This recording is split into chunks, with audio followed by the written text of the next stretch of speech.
Man, you're in for a treat today. I have the K in the BAK Talk Bros joining me. Keys, welcome, brother. Hey, Dan. Thanks for letting me join tonight. Oh, man, it's my pleasure. Before we dip into everything, I just want to let you know out here in Vegas, Keys, the worst thing in the world happened weather-wise. You're going to really struggle with this. You're prepared to feel sorry for me. It's raining out here. Like 60 and raining. So it's the worst thing in the world. So people have lost their mind out here. So I want to give a public service announcement here. If you're at a red light and you see a fire truck or a police officer with sirens blaring behind you, do not box that police officer or emergency first response vehicle in. Run the intersection. It is law. It's what you're supposed to do. I actually watched an ambulance go over the curb, driving the wrong side of traffic, cut through the intersection because somebody didn't get out of the way. So just public service announcement here. But, it's raining. So, it's the worst thing in the world. I know the weather here is worse, is easily worse than there. It's 60 and raining. I could wear jeans and a short sleeve shirt. So obviously worse here than it is there. What is weather like out there in the Midwest anyway? It hasn't been too bad this week. Today, right now it's 57 here. I just had this sweatshirt on from earlier because it was a little windy and never took it off. Oh man, it looks sharp, man. I like it. Yeah, Funk. It really bugged the hell out of me. But yeah, if you see the lights and the sirens on, get out of the way. It's not hard. It's really not that hard. Perry says, "Hey, Dan and Keys, hope you two are good. I am super good." Keys, I think, and here's the thing, me and Keys have been texting, and I don't know where to begin. I'm going to start with Aaron Donald retiring because there's rumors, but I didn't see it. I was trying to do some thinking here where to rank him all time. So I have Mean Joe Green as the greatest defensive tackle of all time. Alan Page is close. He's the only defensive tackle to win NFL MVP. In my lifetime, the best defensive lineman I've ever seen is Reggie White when he was with the Eagles. And then J.J. Watt had 3 years where he was nearly unstoppable. But I don't know. Aaron Donald, I've been racking my brain ever since I heard this news. I don't think there's been a defensive tackle that I've watched since the, I think, 81, ever since that Dolphins-Chargers playoff game that's played better. Keys, I just threw a lot at you, man. Let me just narrow it down here because it's not fair for you to, answer like 15 million questions here. How does this just affect the Rams this year? Yeah, I mean, at least it happened before the draft. But, I'm with you for being shocked because they just restructured his contract, this morning or yesterday morning. And, I figured he was playing out the contract. It's weird because last year is the year that you would have thought if you were going to retire, the way things were going with that Rams team, the way they were headed, you would have did it. Then right now, to me, I'm not a Rams fan, but if I was a Rams fan before this news, I would have, felt pretty positive about the direction the Rams were going this year. So, I mean, in a way, it kind of sucks, for the Rams because, why didn't you say, why didn't you do this? Why didn't you tell us before the start of legal tampering? And then maybe all of a sudden you have some competition for Christian Wilkins or, whatever out there. So, and I don't know what the Rams cap space is off the top of my head, but yeah, I'm shocked. I mean, I think you have to try to do your best to find its replacement in the draft because, I mean, let's face it, he was the heart and soul of the Rams defense, and he's everything Chiefs fans want to believe Chris Jones is. You're that's right. no slight. It's no slight on Chris Jones. No You know, slight. like he's definitely number 2 since, you know, whatever, 2017 or whatever, in double team rates and double team, you know, pass rush win rate. And so, like, you know, and it's not that far away as it used to be, you know, as Donald has kind of worn down the last couple of years. But at the same time, it's still like Chris Jones's ceiling, his best so far hasn't been there where, you know, Aaron Donald was. And you know, there's a difference as a Chiefs fan where I'm like, I still want to see another dude inside next to Chris Jones. Yeah. You know, to help him out, where Aaron Donald, he was the whole defensive line. You know, Chris Jones has George Karlaftis, he had Mike Dana, you know, Charles Omenihu, and, you know, I'm not saying those guys are all pros, but compared to what Aaron Donald has had in St. Louis and then in LA, I mean, they're not the same, you know. So for me, it's a big loss, and it's a much bigger loss than it would have been, you know, even for the Chiefs to lose Chris Jones. Yeah, I think it's a bigger loss, to be honest. And you nailed it, because the Chiefs have been loading up that defensive line. I'm racking my brain here. I was trying to do it just on memory, who the Rams have on their defensive line besides Aaron Donald.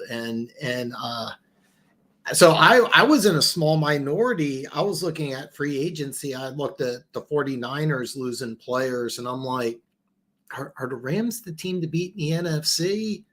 And now I'm like, no, it's still the 49ers division. God, there's a lot I want to get into, but this is a good one. Slasher says, thoughts on Devin White, fellas. If you're not aware, Devin White signed a 1-year prove-it deal with the Philadelphia Eagles, a 1 year, $7.5 quote. I may have numbers wrong here, but I believe it's a 1 year, $7.5 million deal. Keys, what are your thoughts? Devin White to the Eagles. Yeah, I mean, this is where I'm kind of at with the Eagles, and I'm not going to say that this is necessarily fair, but after last offseason, I'm kind of giving them Chargers treatment. So, you know, on paper, I've liked a lot of things the Eagles have done the last couple of years, but it's basically stayed on paper. So, you know, again, I'm not saying, and listen, you know, offensive and defensive coordinating, you know, it's going to be light and day different. You know, it's going to be light years ahead. It's going to be night and day different. Not saying otherwise. I like the tools there to be worked with, but, you know, at the same time, you know, I think I was higher on White and Bush when they were coming out, you know, and even Queen when they were coming out, because I like my athletic linebackers, but it's really hard, you know, to see those guys actually become something great. But yeah, this is a 1 year, it's a 1 year prove it deal, right? Yeah. So I mean, you know, what's the downside to it? No, no downside. No downside. You know, doesn't play well. You still got Nakobe Dean, who most people thought would have been a first round pick, had some injuries. You know, you got those two in the middle. And Fangio's done more with less. Fangio, for the old school people will know this. Fangio was the linebackers coach for the Dome Patrol. So Fangio's an old school linebackers coach. And I'm looking at Devin White, 240. I remember at the combine ran like a 4.42. I was like, holy shit.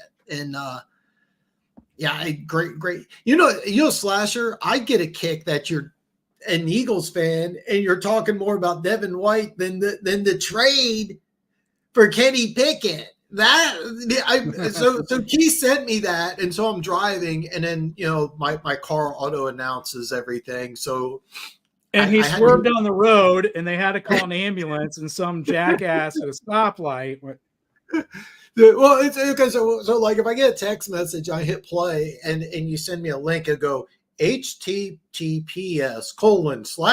and then I hit stop, and then a couple hours later I was like, I wonder, and I was like, you've got to be fucking shitting me.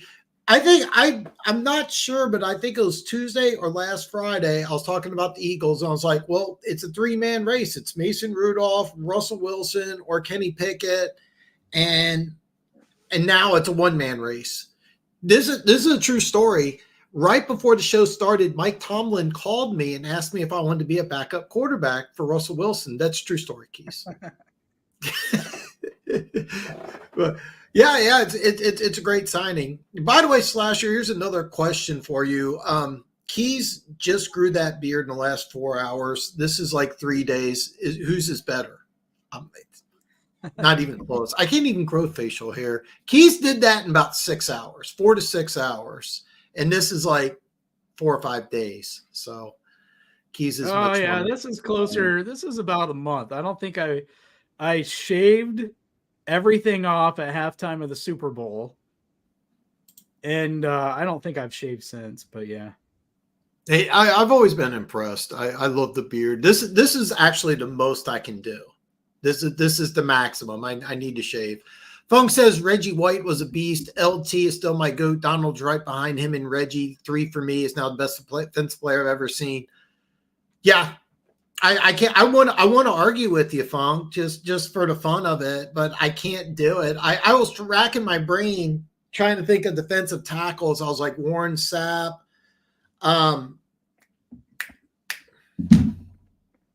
12 minutes into the show and I already have a name freeze. And I was thinking about how much I love this guy. John Albert Ainsworth before he got paid. Oh God, Albert, that was a great player. Oh God, as soon as he got paid, it just boom. Nobody. JJ Watt had 3 years where he played as good as anybody, but 3 years. Yeah. It's funny.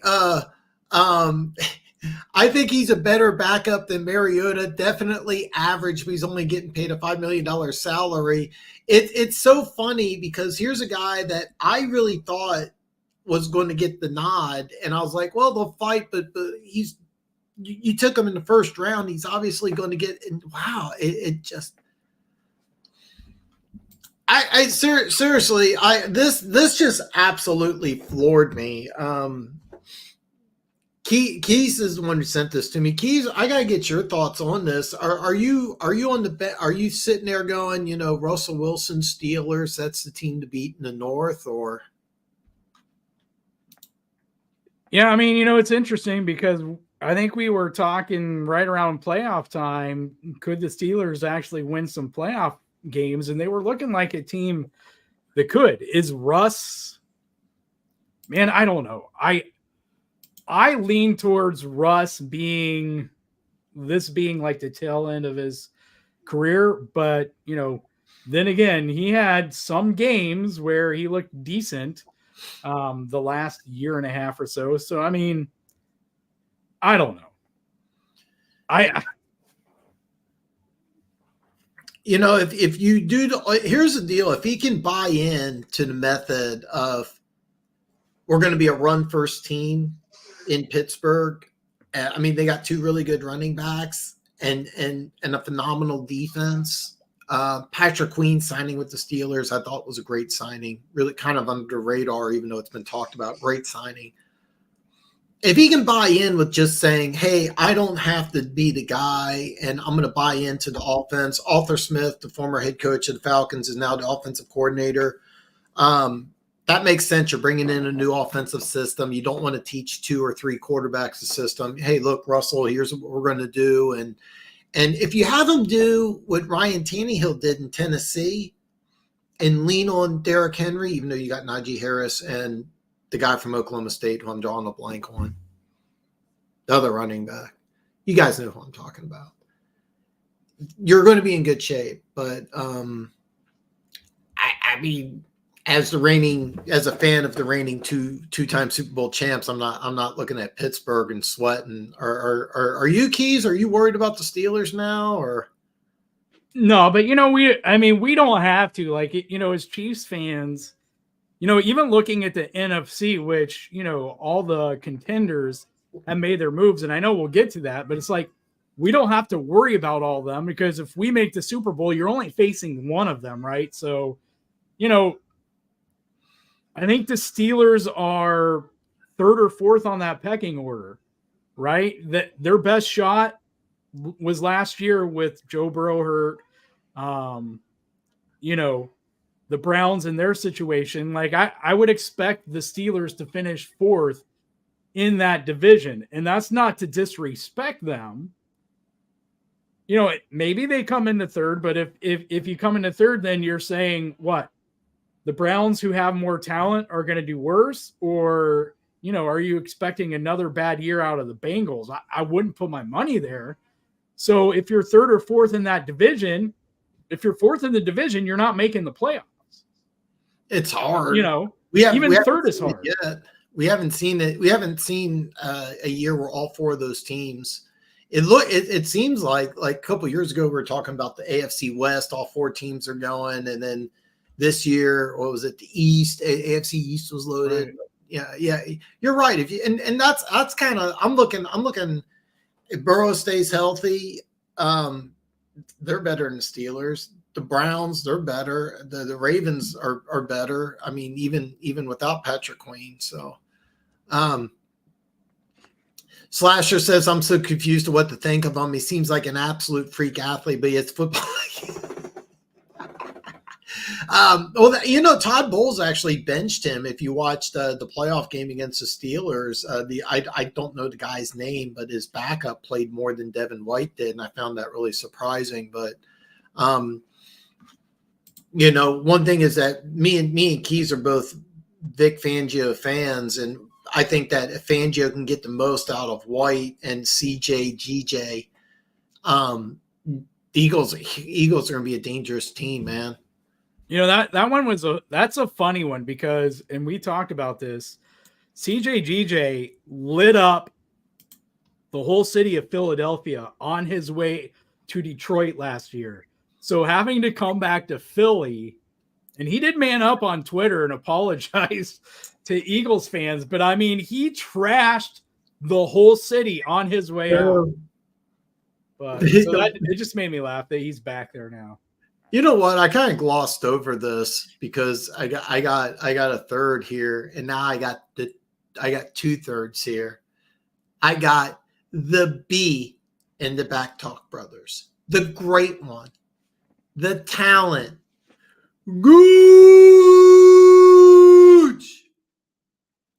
And he says, good to see my brother getting some shine. Yeah, and by the way, Gooch, I'm wearing the beard better, right? Gooch Val. And my brother from another mother, Dan, doing his Vegas thing. Yeah, it's raining out here and people have lost their goddamn mind. So, and by the way, you're right. Bosa and Mac restructured, and that's why Keenan Allen was traded to Chicago. And out of all the, seriously, me and Keys could probably go through free agent signings for about an hour and not even touch base on Keenan Allen getting traded for a 4th round pick. Yeah. And Perry, by the way, yes, it happened. Kenny Pickett was traded to the Eagles for some draft picks. So yeah, it's crazy, man. It's crazy. Slasher, funny story. I was first born was 6. We were watching Michigan game. A tight end caused TD over the middle. He looked at me and screams, "Where was the linebacker at 6?" Man, I'm sorry. I'm sorry, Gooch. It's raining here. Ambulances driving the wrong way. It's nuts. Pickens reminds me a lot of Sutton, big body receiver who you throw it up to. Steelers offensive line also played pretty poorly last season, so Russ won't have much protection, just like in Denver. Yeah, I like Patrick Queen quite a bit, but I'm not. It seriously, I'm looking at maybe 8 teams in AFC. I think that are better than Pittsburgh. Am I off on that number, Keys, or like are they? Let me ask you. Well, let's see. Seriously, I seriously don't even know if Pittsburgh's a playoff team. To be honest with Russell Wilson, I don't even know if they are. Yeah, I think for sure Kansas City, Baltimore, I would say Cincinnati. If you want to fight over Browns, I could go either way on that one. Bills, Jags, Texans. That's 6 right there. 6 right there. Yeah. I mean, I think you could fight over 3 or 4 other teams, but I mean, if you put the Browns in there, that's 7 right there. If Aaron Rodgers comes back and is healthy and he doesn't run for vice president and all of that stuff. I mean, the Jets really should be serious contenders this year if they can learn how to pick their helmets up and actually have, fix some things on the offensive side in that organization. Yeah, I think it's hard. Yeah, I'm sitting here and I'd almost think the Dolphins, even though they lost some players in free agency, I think sooner or later they're going to get a deal with Tua, which I think will hurt in the long term. But just going into the season, which team would I want to play? As a Chiefs fan, which team would I fear more, the Dolphins or the Steelers? It would be the Dolphins. And so, I mean, I think you nailed 7. And I'll be honest. The Browns we can argue about. I think the Jags we could argue about, but I agree with you. I think Jacksonville's a better team. I'm trying to think of the other team that you're saying. The Jets, if healthy, I think it's a better team. Yeah. With Wilson and Patrick Queen, great. So, that's pretty cool, Funk. Todd, my firstborn, was a good little wide receiver and corner. Even played quarterback in the Wildcat. That's awesome. Oh, this is a great question. What a great question by Perry. What teams need to hit the most in the draft? And I'm going to have Keys answer this, but if you didn't hear this already, before I hand this off to Keys, if you didn't hear this already, I should have the specifics memorized. I don't. Minnesota traded back into the first round. They gave up a second this year, a second next year. There's some mid-round pick. So Minnesota now picks at 23 and 11. If you didn't hear this already, weird, because normally this happens draft day. You don't see trades like this for draft picks happen this far in advance, but Minnesota's already traded up for 23. I'm not putting the words into Keys' mouth here, but I do want to let you guys know that if you didn't hear, I just found out not too long ago. So, Keys, Perry asked a fantastic question, man. Want to know what you think. Yeah, and the assumption is there that they're going to package those picks to move up to 3 or 4. Mm-hmm. And so that was the first team I was thinking of, because you're making all these moves to do that. And if you move up to 3 or 4, you have to nail the quarterback, right? There's a few teams out there right now. Are the Bears going to stick with Justin Fields? Are they going to take a quarterback? There's been some rumors of, the Justin Herbert being traded because Harbaugh wants his college quarterback, all this stuff.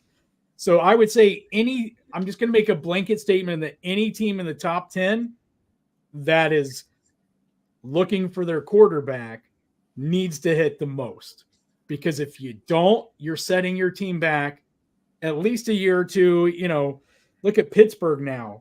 At least they didn't, like I told Dan, in the text, at least they were willing to understand, sunk cost fallacy is a real thing. They moved on 2 years in. They didn't continue to invest in a quarterback who's not great.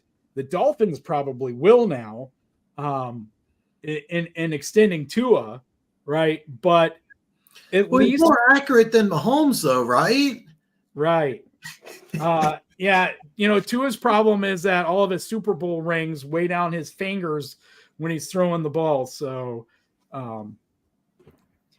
but yeah, I mean, if you look at the NFL and you look at teams that, have to win, it's so important. Like the Chargers screwed away Justin Herbert's cheap years. Burrow got injured during half of his cheap years, and part of that was no offensive line and whatever. Like it's so important to not screw away a rookie contract for a quarterback. But also, if you take the wrong rookie quarterback, like you still end up screwing yourself, because if you get all the pieces around them and you have the wrong guy, you've screwed yourself for 3 or 4 years. So I'm going to just blanket say any team that is in the first round looking to get their quarterback, like they have to hit. You're 100% correct, man. I mean, there's some nuance, right? There's a lot of the contenders need to hit too, right? Buffalo has holes they need to fill. They need to hit on those. Cincinnati has some holes that they need to fill. They have to hit on those. Some of the NFC the NFC contenders, I think, are in better places, like the 49ers and Eagles, and maybe even the Lions after free agency, where those 3 teams, even maybe the Packers, right? I think the NFC, those 3 or 4 or 5 teams there, that they're going to have more luxury picks or, drafting to fill the hole in free agency a year or 2 from now. But I think like Cincinnati, Baltimore, Buffalo, even Kansas City, I think it's important for them. There's some holes, right? Kansas City, left tackle. I think that's going to be a big one. Another wide receiver, even though I'm sure we're going to talk about a Chiefs wide receiver signing. But, I think there's a few positions there. And if they trade L'Jarius Sneed, you might need another cornerback. I think they're probably good. But we have less picks. And when you're going for a three-peat, you give Chris Jones $158.5 million. You're paying the best quarterback in the NFL. You have to hit more often, and Brett Veach has, but you have to hit more often than the other guys to keep it going, which they definitely did last year, but he's got to keep it going. Yeah, Perry, I mean, Keys nailed it, and it's really funny because there's kind of a couple different ways you can do quarterbacks. You can do what Pittsburgh did. By the way, part of the reason the Eagles did so well is because they realized Wentz might not be the guy. And I was really curious when they drafted Jalen Hurts at either, I think it was 50 or 51, and I thought the value was decent. But I was like, wait a minute, you got Carson Wentz, you gave him all this money, but they realized he wasn't the guy, and they traded Wentz for some draft picks. They took that big cap hit, and they were like, hey, if things don't work with Hurts, we're going to try to draft a quarterback. And Pittsburgh's like, hey, he's not the guy. Jordan Love, we waited, 3 or 4 years? And I remember the first half of the season when the Packers started slow, I was like, you're going to have to draft a quarterback. Everybody's getting fired. And then Love turned it around. It used to be you could wait a few years for a quarterback. Now it's like, hey, no, if you're not good, you're not good. I'm still confused about that. But what teams need to hit? I'll give you a team I think's under a lot of fire, and that's the Arizona Cardinals. Remember, they gave up that. Was it the 3rd overall pick, or was it the 2nd? No, I think it was the 3rd, so that the Texans could trade up and draft Will Anderson. That pick's now the 27th pick in the draft, and they have 7 picks. I think it's 7 in the first 103. I think it's correct, but you have all that draft capital. The Houston Texans used that draft pick and went from, a 3-win team to a team that won a playoff game. Now you got all those draft picks. It's 7 in the first 104, so I was close. I think if you're Arizona, if you don't get especially because you pick at 4, like he said, you got to nail the top 10, and you're not taking a quarterback, let's say you trade down, which is possible, you got to hit. I think Arizona, by the way, if Arizona fucks this up and they have 7 or 8 draft picks in the first 3 rounds and they win 4 or 5 games, as Keys calls them, pew pew, he'll be calling people up. Hey, you need a linebackers coach, secondary coach, ball boy. So when I saw this comment, my first thought was Arizona. But if you're Minnesota, so the rumor is that their quarterbacks coach is Josh McCown. He coached. Here, I can't believe another name freeze. The kid out of North Carolina. Kid out come to me May? now. Drake May. He coached Drake May in high school. So the rumor is that Minnesota's really high on Drake May, but I'm pretty sure Chicago's not trading the first pick in the draft for 11 and 23. I'm pretty sure that's not going to happen. But if Minnesota trades into the top 5 for either Drake May or JJ McCarthy, it's got to hit. So I was real high on Pickens coming out, but he doesn't seem to want to block and takes plays off. I think part of the reason they traded Deontay Thomas Johnson, the Carolina was because they're really thinking that Pickens, and I also think that part of it is that they were there was one clip where Pickens was like wide open in the end zone and just threw a fit on the field, and then he went and I can't remember if it was Pickett or Mason Rudolph. I'm pretty sure it was Pickett. I'm like 90% sure, and he's just screaming at him on the sidelines. And there's nothing wrong with a receiver and a quarterback talking, but when it's clear the receiver's chewing the quarterback out and the quarterback's just kind of like that, I think that was kind of a red flag. But yeah, Dante John. Yeah, I don't know where I'm off on names today. Perry, I love the Reader signing. We should see some great seasons from Hutch and McNeil because of it. God, it was funny. Keas was saying, man, Keas was talking about the Lions. I joked around and like, you can talk about your Lions. He goes, my Lions, but Keas, I want to hear what you think here, man. DJ Reader trading for Carlton Davis, Marcus Davenport. Meek Robertson. Is it Robertson? God, yeah, that was another good player.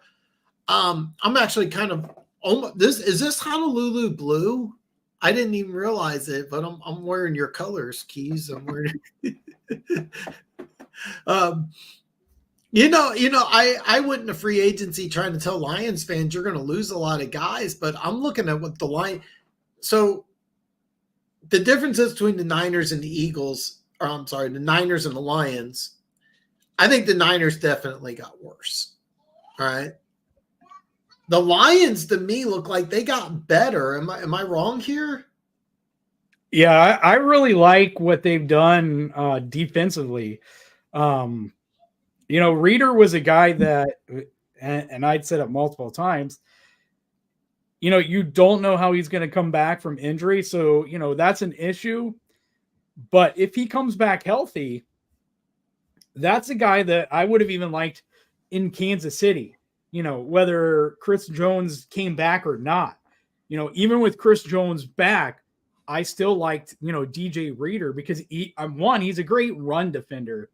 But, two, I think that if he'd been next to a guy like Chris Jones, I think you would have seen better pass rush from him because he just didn't quite have, that same kind of guy next to him.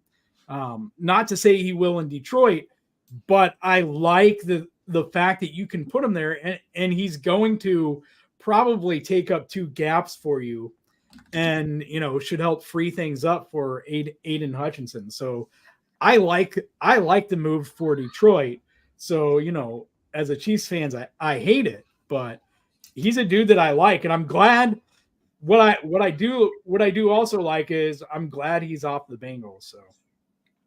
Yeah, I agree with that. Slasher puts down, we were talking earlier about how many teams are better than the Steelers. And both me and Keith thinks that the Jags you could put on that list. I said 6 or 7. And it's hard to believe that we're talking about Pittsburgh adding, Patrick Queen, who I love, and they're still at the bottom half of the AFC. But that's kind of where we're at. And and that's just where we're at. Yeah, and I left off the Dolphins, but to me, obviously they still have the offense, but to me they lost too much defensively, losing Christian Wilkins. They lost Andrew Van Ginkel, who was one of their top pass rushing. I love Van Ginkel. Pass rushing linemen, linebackers. Xavier Howard is gone. Didn't they end up cutting Byron Jones or something? And he so retired a couple of years ago. They've been drafting, but still, Xavier Howard was their. Well, they got Javon Holland. It's debatable. Which one's better? But I would say Xavier Howard was their best player. I mean, yeah, they added some pieces. I gotta scroll through my list here. They added Kendall Fuller, someone who for me was one of Spags' guys in Super Bowl 54. That's been a few years now, right? But he kind of played everywhere in the secondary for Spags, and he was a guy that I wanted to come back, but he wanted to go back to Washington after Super Bowl 54 and just wanted to play cornerback. So, he's in Miami now. They brought in, Jordan Poyer. So you got that veteran, presence in the secondary. But all in all, though, to me, like, it's just too much. Like Christian Wilkins, Andrew Van Ginkel, Xavier Howard, you lost probably the best player on each level of your defense, and you're going from Vic Fangio to who? I don't know. So I see a step back, and again, even as I think we're all in agreement, if Aaron Rodgers is healthy, the Jets with a healthy Aaron Rodgers is probably second in the AFC East at worst, and it should be a shootout between the Jets and the Bills, who, probably upgraded a bit at receiver for the Bills, and so to me, the Dolphins are the third best team in the AFC East, and I'm not sure they're making the playoffs this year. No, I'm not going to argue with you there. I think it's fair to say Steelers and Dolphins are close. I like Miami a little better. You like Pittsburgh? Oh yeah, for sure. No, I like Miami. If it was between those two for number 7, I would definitely take Miami. Yeah, and by the way, out of these teams here, Miami's not even on. By the way, Miami's not on. Oh yeah, Miami's right. Yeah, there. It's at 4. Jacksonville's team. Yeah, Jacksonville's not. Gooch says Allen for a 4th rounder is Charger. Yeah, you know what though? I will say this. I'm really surprised that they are able to keep Mack and Bosa, and the help that the problem was on defense, not really the offense. Mike Williams is gone, but they got Quentin Johnston. The kid out of Tennessee, I almost said Jalen Rager. It's not it. I'm drawing a blank on his name. But yeah, you're right, Gooch. 4th rounder. And by the way, what a great job by the Bears, just doing some nice moves. Perry asks a fantastic question here. What are some tier 2 free agents that could help teams? Keys, you want to take this one? Or when I saw this, I went to the NFL Network, so I kind of cheated, and I'm scrolling through the top 100 free agents. I mean, yeah, I can give it a shot. I don't know if there's not a quarterback. There's not a starting quarterback opening, right? So does Ryan Tannehill have to sign to be a backup somewhere? I don't know. He's a guy that I almost think that should come get a ring and just be Patrick Mahomes' backup. that wouldn't be a bad idea. He's a guy I think that what's going to happen is somebody's going to go down, and then we joke around about this. You watch, it'll be Russell Wilson after they get rid of all their quarterbacks and go down in preseason. I shouldn't laugh. But no, we shouldn't laugh. Yeah. And I'm looking at, I'm not going to say the website's name, but I'm looking at their tracker here. So I'm looking at their list of remaining top free agents, J.K. Dobbins, and you know. Oh, what if he could only stay healthy? Right. What a great player. So he'd make an excellent signing for the Chargers. No, I'm kidding. You know, I've heard his name thrown out a little bit with Kansas City. I would love for him to come to Kansas City. I would love it. I think Tyler Boyd, you know, there's some guys that on the right deal, right? On the right deal, Michael Thomas and Mike Williams, you're not going to count on them, right? But on the right deal, which is a heavily incentivized deal, even MVS in the right role, in the right place. Let's see. You know, same thing with Tyron Smith. Is David Bakhtari still out there? I know I saw he got cut.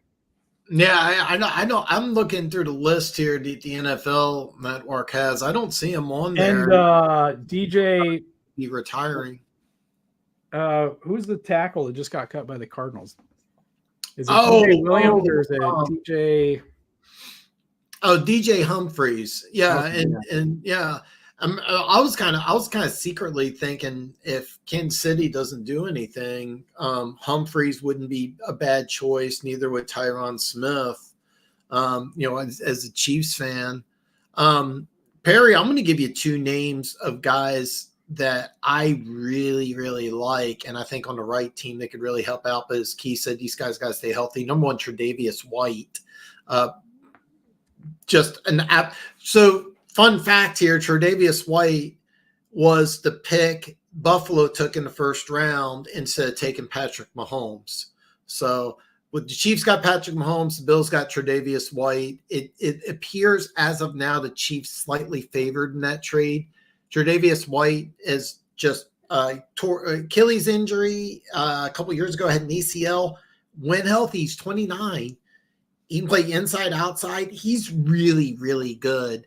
And I actually thought Detroit may take a look at him, but then Carlton Davis, you traded for Carlton Davis, a team that needs a starting corner that you can't count on. Slasher, it would not surprise me if your Eagles give Tre'Davious White a call and say, look, come on a 1-year prove it deal. And you do a guy who played in Kansas City played really well. Emmanuel Ogbah. Played defensive end. He really good player. For some reason, other things didn't work out for him in Miami, like when Fangio got there. But he had a couple years in Kansas City where he was really, really good. Signed a big time free agent deal and then didn't pan out. But he's a guy in a Chief style defense, which I think more teams are doing. It's kind of a hybrid 3-4. 3-4 and 4-3, we're going to use those terms, but they're kind of becoming obsolete. But Ogbah is a guy that can play either side, get after the passer, stuff to run. He's 30. You may be able to get him relatively cheap, but he's a guy. I'm looking at those two guys, and to tell you the truth, Perry, both those guys would be great on the Lions. Both those guys. Well, White may not because of the Carlton Davis trade. Very good trade, by the way. I really like that. First, I thought they gave up a 3 and 2 6s, and you guys corrected me and like, no, they're getting 2 6s back. I'm like, what the fuck's Tampa doing? But yeah, so I'll throw out a few defensive guys really quick. And Dan already said Emmanuel Ogbah, which was one of the edges that I had on there. But another Kansas City guy that I'm surprised, wasn't a earlier wave of free agency is Mike Dana, an edge guy who can kick in and has, he's kind of, in a way, he's like a lighter version, and I don't mean like weight wise, but he's like a lighter version of Charles Omenihu in that he can play edge, but he can kick inside, and inside he has a pretty fast first step, and so he can get some good pass rush that way. Another edge guy, again, for me, some of these are like prove it deals, right? But the upside is there, and that's Chase Young is still valuable from the edge position. Moving on from there, though, I don't know about linebacker. Listen, I love speed and I love athleticism. Isaiah Simmons is still showing up on my list. So it's hard for, and I know it's not just me, even GMs, right? To give up on a guy that's athletic and that dream. But so for me, that would be a guy. I'm not saying he'd be great, but kind of thinking more of like a lottery ticket.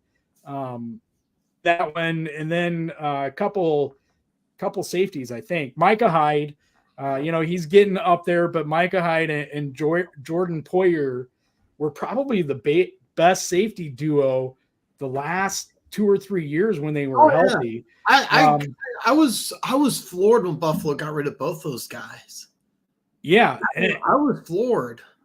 But Micah Hyde's an Iowa guy, so it's way easy for me to like root for him now. Like Geno Smith going to the Bengals, great signing by them. But I had to hate him with the Ravens, and now I hate him even worse, that he's playing for the Bengals. But Micah Hyde's a guy out there. And another, again, going back to a Chief guy, Mike Edwards is still out there. Mike was really good for us, and Buccaneers fans told us, we would like him. And so that would be I was thinking Edwards was under contract, but you're right. Edwards is a free agent. He's not on the list. Neither is Mike Dana. Dana was a guy I thought that would be snatched up quickly. I'm kind of surprised about that. Slasher says a lot of Lions fans on Twitter are calling for a job. I didn't hear any of that. Slasher, you follow me on Twitter, man. Dude, I wish you would have sent me that. Perry asks a fantastic question. Do you think the Steelers got fair enough value for Pickett? Hey, what are your thoughts, Keys? Well, if we learn anything from the Deontay Johnson trade, they're afraid to trade their players within the conference for some reason. Again, it's weird since they're not legitimately a Super Bowl contender. They might be a playoff contender, but not a Super Bowl contender. And so, I think there's a sense where when you eliminate 15 teams, it's hard because he's going somewhere to be a backup. And there's not a lot of value for a backup outside of the fact that he's cost controlled and he's a lottery ticket. Right. And this is what, year 3? Yeah. So year 3, and you have to make a decision, I believe, after this season on whether to pick up the 5th-year option.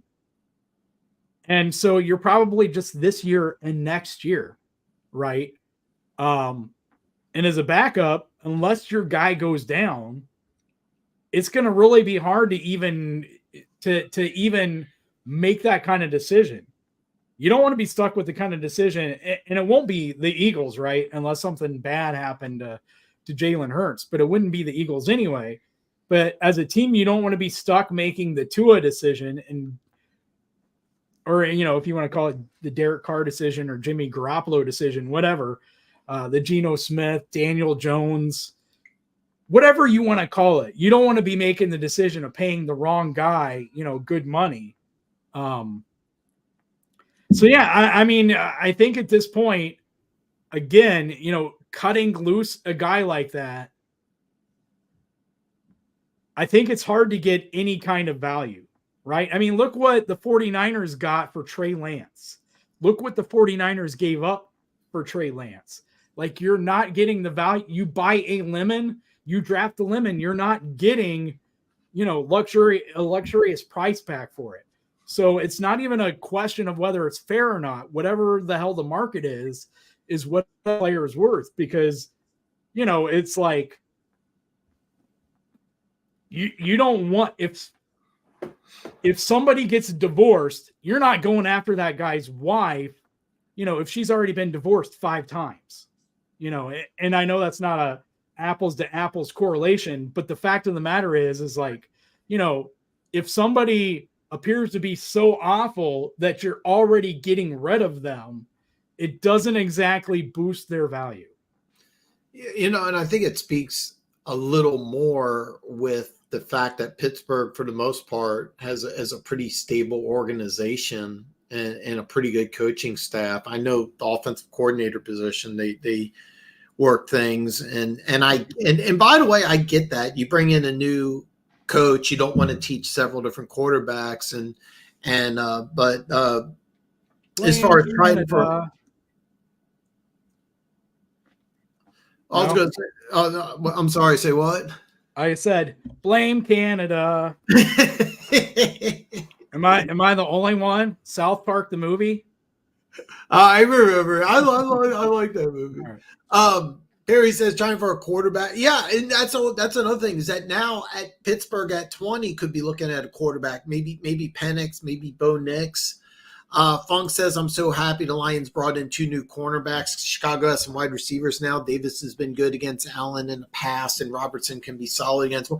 Yeah, I mean, Funk, I was fully expecting the Lions to lose a lot of guys, and so like I go plus minus, and I was like a minus because I was expecting bad things to happen. Now I'm looking at the Lions like they're this is a better team than what they had last year. And, you drafted 4 players in the first 2 rounds. You got some good guys, and they're coming back, and good things are good in Detroit. Yeah, they look like an NFC conference team that saw where they got, and are hell-bent on getting back. So yeah. Oh, look at this, man. We got Keaton talk sports, and it was neat because Keaton wanted to come on here and talk drafts, but then he messaged me and said, Dan, your draft is so much better than mine, and your beard is so much better than Keys' beard that I don't want to come on. But Keaton, listen, hit me up. Come on. We'll talk mock drafts. So in his mock draft, we have about 7 guys out of 32. By the way, it sounds like if you say 7 out of 32, it sounds like a small amount, but in a mock draft for 2 people to have 7, which is almost a fourth, exact the same player, it was kind of surprising because in some of the later rounds we got the exact same player, and I was kind of surprised about that. But I enjoyed your mock draft. And I hope you can come on here. And by the way, kudos to Keaton for saying my beard's better than Keys. That's a fact, by the way. I'm not making that up. What do you think of the Keenan Allen to Chicago? I've had a huge man crush on Keenan Allen for a long time, so I love the fact that he's out of the AFC West. Kind of had to happen. It's a cap casualty because they just butchered their cap and had the wrong coach there for a long time. So I understand what they're trying to do, and so I think it's a great move for Chicago, and it's something that had to be done for the Chargers. Keys, what team do you think Fields will end up at? I really feel like he's just going to stay put. Yeah, that's what I think. They could be in love with a quarterback, and that would be one thing. But otherwise, there's almost a point where you're better off just hoping that surrounding Justin Fields with a better offensive roster is going to help him look better. Because there were a few games, but I don't think you necessarily helped him out offensively with the coaching staff, but that's neither here nor there. But but if he, it's kind of one of those situations, and we talked about this last year with who was the quarterback we talked about, maybe it was Lamar. You got all these weapons now, you got to put up or shut up. There's no excuses left. If you're Justin Fields, there's no excuses. If you're Bryce Young, there's no excuses. You got 15 wide receivers. You know what I mean? And I like this trade simply because not only did the Chargers get weaker, but he went to a team that who cares? He went to the Bears. Who cares? You know what I mean? Keaton. Yeah, I agree completely, and I've been saying this since day one. I think the trade is pretty much going to happen here in the next week or two between Washington and Chicago, because I mean, you're bringing in, this is like the ninth name freeze I've had. Kingsbury. So Kingsbury coached Caleb Williams in college. He's your new offensive coordinator. Caleb Williams is from the DC area.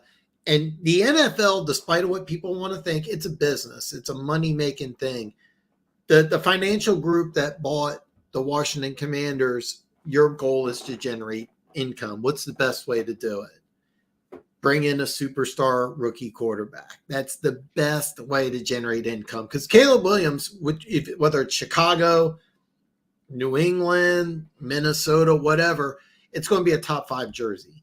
It just is. All right. As soon as it doesn't matter what team, it's going to be a top 5 jersey. But I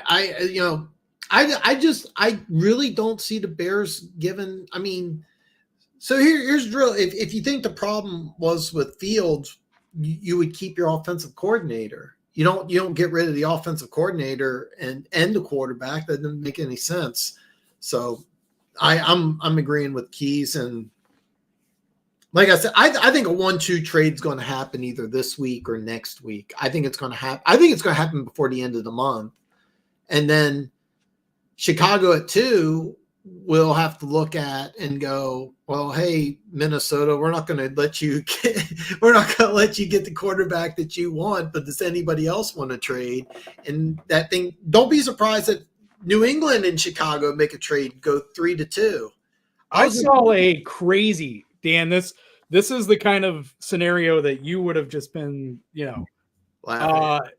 was like the Chargers trade Herbert to the Bears draft Caleb Williams and trade him to the Vikings trade Justin Jefferson to the Bears, who send him to the Chargers for Justin Herbert. And I'm just like, this is the dumbest trade ever, because you're never going to see the Bears and Vikings do that. You know what I mean? Like, the Vikings aren't going to help the Bears get Justin Herbert, and the Bears aren't going to help the Vikings get Caleb Williams. You know what, though? In the last 2 years, the NFC North has been doing all sorts of division trades. The Lions gave TJ Hawkinson to the Vikings, and the Vikings and Lions traded last year first-round draft picks.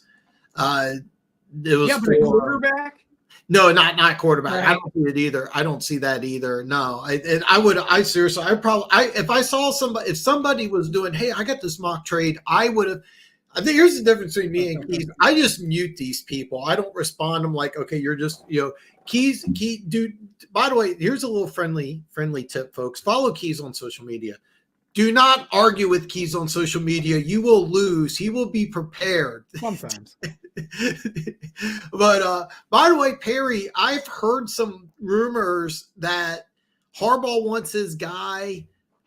They want draft picks. And I by the way, I would not do it in a million years, but I've heard those rumors. And that was the end of it. The Chargers ended up getting JJ McCarthy. Yeah, that's how that trade ended. But yeah, I don't. The only way that this would work is I could see maybe Minnesota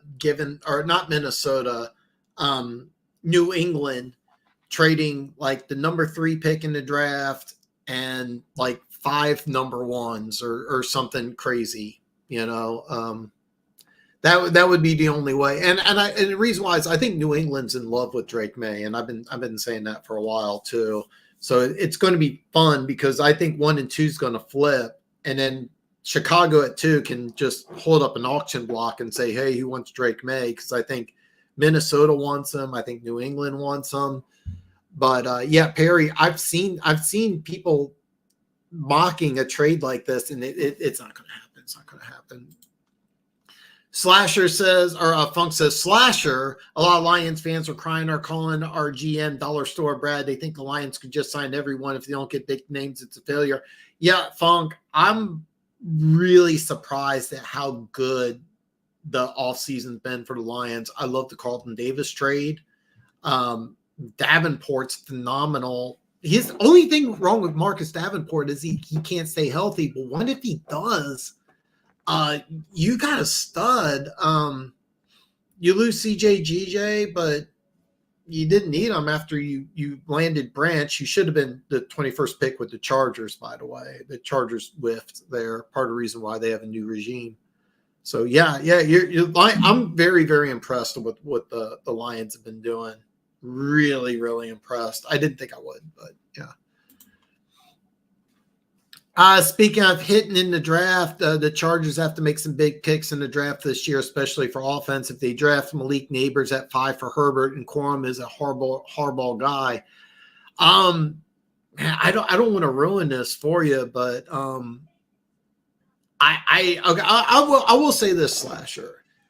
I think it's much more likely the Chargers trade down or draft offensive line at 5 than Malik Neighbors. But Malik Neighbors, so the way the draft is you have Neighbors, Roma Duze, and Marvin Harrison Jr., and everybody has a different 1, 2, 3, but basically those are the 3 guys. One of those 3 would be available for the Chargers, but I don't think they're going to go in that direction. Keys, what do you think? Neighbors from LSU, people have called him like a combination of OBJ and Justin Jefferson, another one of those great LSU receivers. Is that where you're seeing the Chargers doing, or do you think that they go? I think it's much more likely they're going to trade down personally.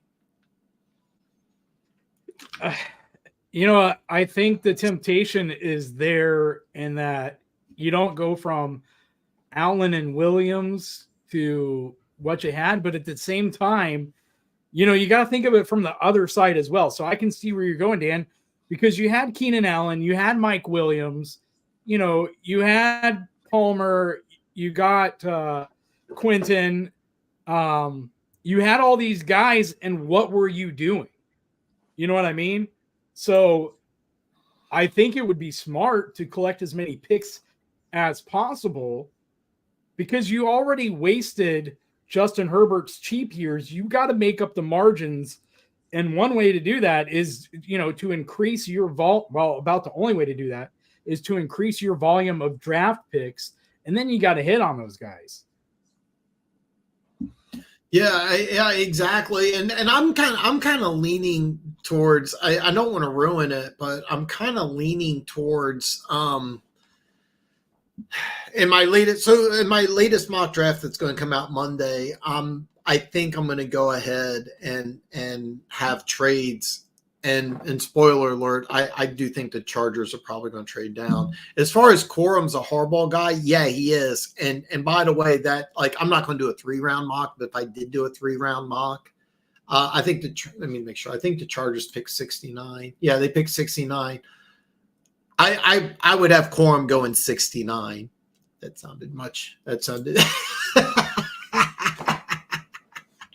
Dan, what you do in Vegas stays in Vegas. You know what? There's a reason why this channel is marked as 18 and above. I try to keep it clean, but yeah. The Lions will need to hit on the guard. I've been back and forth between defensive tackle and guard for the Lions in the draft, and it's just going to have. I'm not really sure. It wouldn't surprise me if they pick up somebody in free agency or in the draft. So the kid out of K-State is a monster.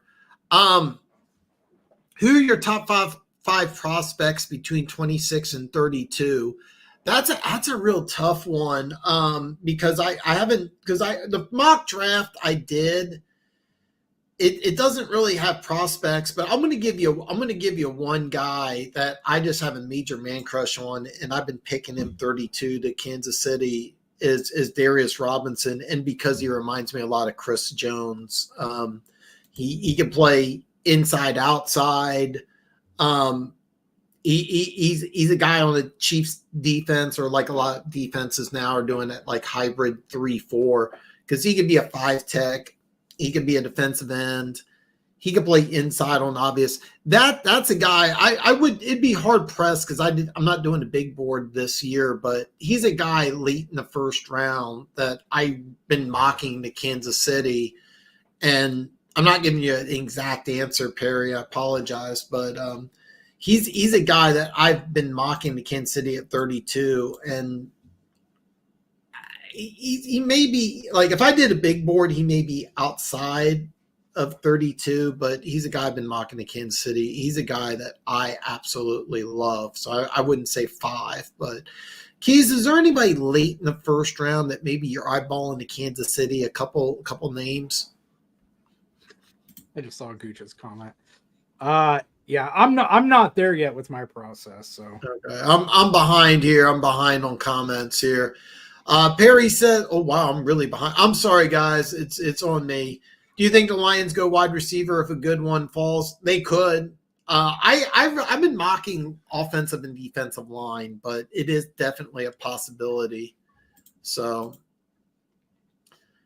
Slasher and both should be available at the end of the second. So either one of them. I'm hoping Latu falls around 20. Originally, and we talked about this last time, I had Pittsburgh trading down, but now I don't know what Pittsburgh is going to have to do. That's a tough one. Funk, I'm not going to lie, especially at the retirement of Aaron Donald, I can see the Rams taking Latu, especially if he's capable of playing. I had him in my mock draft going 9 to Chicago and it put him opposite Sweat. And I really like that. I really like that a lot.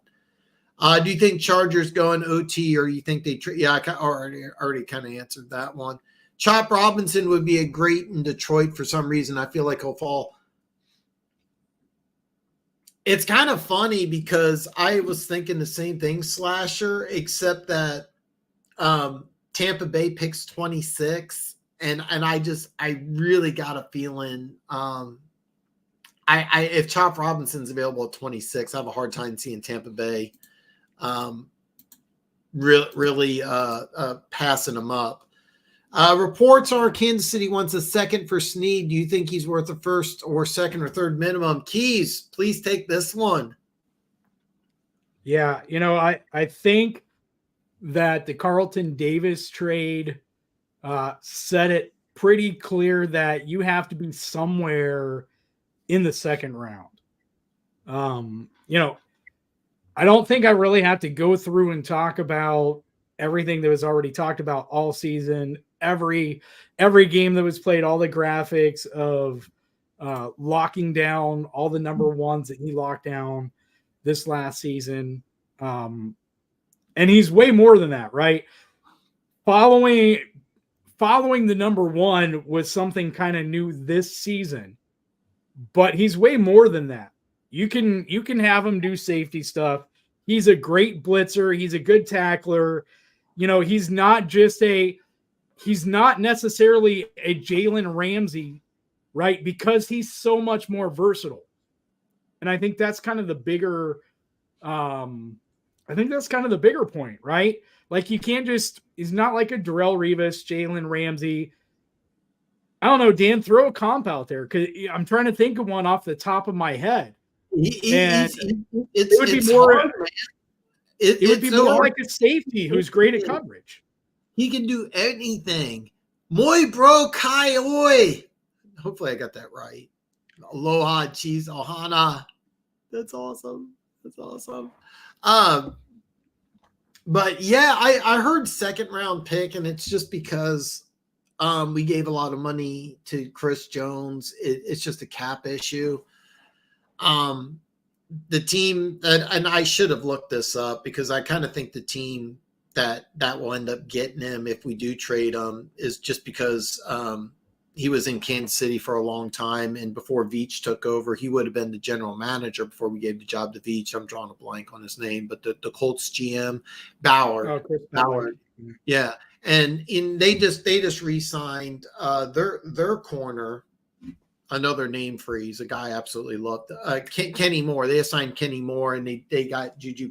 I could kind of see a trade between Kansas City and the Colts, but there's a lot of smoke there right now. Yeah, I want Snead here in Kansas City. I think he's a cap casualty, and bottom line, the Chiefs have also got a lot of corners. It's just I think what the Chiefs did is say which guy can we deal most without, Snead or Chris Jones? And I was thinking it would be Jones, but I think the Chiefs are going, no, we need Jones. We'll lose Snead, and I'm kind of eyeballing the Colts at 46. And the reason why I say that is I think there may be a corner in the second round, and by the way, when I say in the second round, it wouldn't surprise me if the Chiefs move up in the second round. There's some corners that are falling. So, and that's a point too, right? It doesn't necessarily have to flat out be a pick. You can swap a pick or two with Kansas City, right? Your early round second for Kansas City's late round second, you know, and by trade value charts, you start making up that value. You don't necessarily have to give Kansas City like a second and you just lost a second, period. You can swap some picks and still create that value there. But yeah, from the different reports that I've seen the last couple of days, it either sounds like that's probably what's going to happen, or, you know, it's going to be like a higher third or something, you know, low second, because it sounds like what Brett Veach is asking for hasn't been the holdup. It's been what L'Jarius Sneed has been asking for in a contract extension from that acquiring team. So, see, the reason I threw out the Colts out there is because they got a rookie quarterback. So you had that 1 year deal. right. Funk says, you know who I think would look good in Kansas City? Josh Reynolds. The only issue is he wants $9 million a year. We just signed Hollywood Brown, and I've been low key very excited about this because I like Hollywood Brown. I know that the Chiefs offense got better, almost got better when you got rid of Tyreek Hill. So I'm not buying into this. Oh, you need a deep threat. But it's nice to have somebody who can stretch the field, and he's the guy that can take that 5-yard slant and go 80. And so I don't think the Chiefs would be in the market for Josh Reynolds after signing Hollywood Brown. But Josh Reynolds is a guy I'm pretty high on. $9 million a year. I will say this. This is like the 15th name freeze I've had. Jameson Williams. It really bothers me that they haven't really tried to integrate Jameson Williams more into the offense. So, what do you think of Robinson, the corner we signed from Vegas? I like him a lot. Yeah, I like him a lot. I'm going to zip through some of these because I didn't realize I was so far behind here. We kind of talked about that one earlier. Perry, I love the Meek Robinson's a really good pickup. Oh, man, you know the deal. Welcome, brother. As a delusional Cowboys fan, should I have any hope going into next season? Jerry said he's going all in, but it feels like a total rebuild.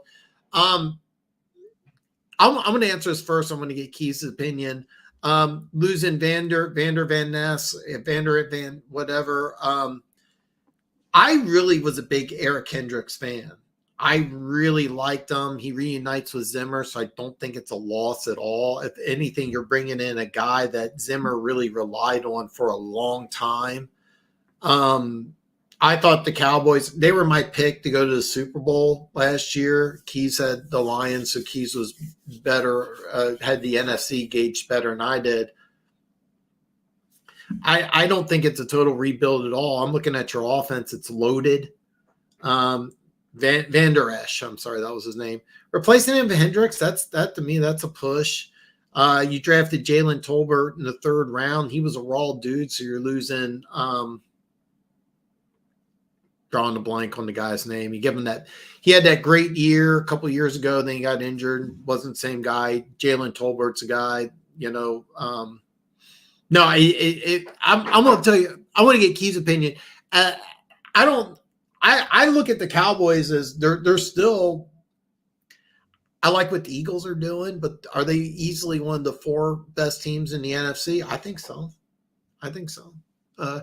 Keys, what are your thoughts, man? I think they're one of the 5 best teams in the NFC. I can't put them in the top 4. I can't put them. To me right now, it's 49ers. You can throw Eagles and Lions up there. You could debate all 3 of those, what order, at this point, especially before the draft. But I think I would almost have to put the Packers ahead of the the Cowboys, especially when you look at, what the Cowboys have had some losses, right? They lost their center.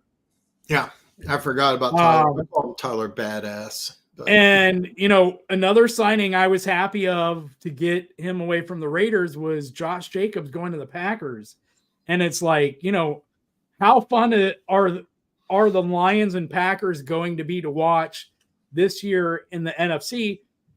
The Packers had stretches, right? They had 2 or 3 game stretches where they looked like they were going to be a really hard team to stop in the playoffs.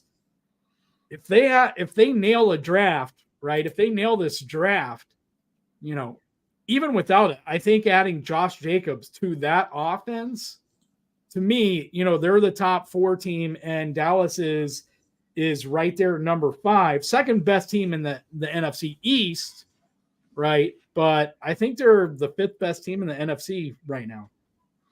I can't argue because the Packers did beat them in the playoffs, but but to answer your question, I'm sorry, I got behind on comments here. So the deal to answer your question here. I don't think it's a total rebuild. It's not a rebuild, but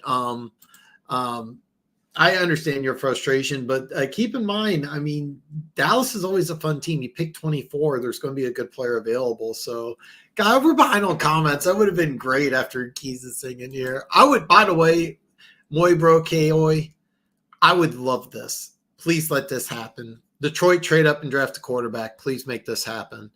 I saw this. This is a good one. Do you like the current NFL trend of giving up early on young quarterbacks? Keas, what do you think? I'm going to say yes, because, and here's the thing, right? Like, and I know we're a little spoiled and we have a different perspective as Chiefs fans, but I don't think it takes that long to find out if a quarterback has the necessary it factor. And maybe, every 5 years or so, cycles will be different. But right now, you kind of have to have an it factor in a pretty good team if you're going to make the Super Bowl. And if you're not out to make the Super Bowl, then what the hell are you doing, right?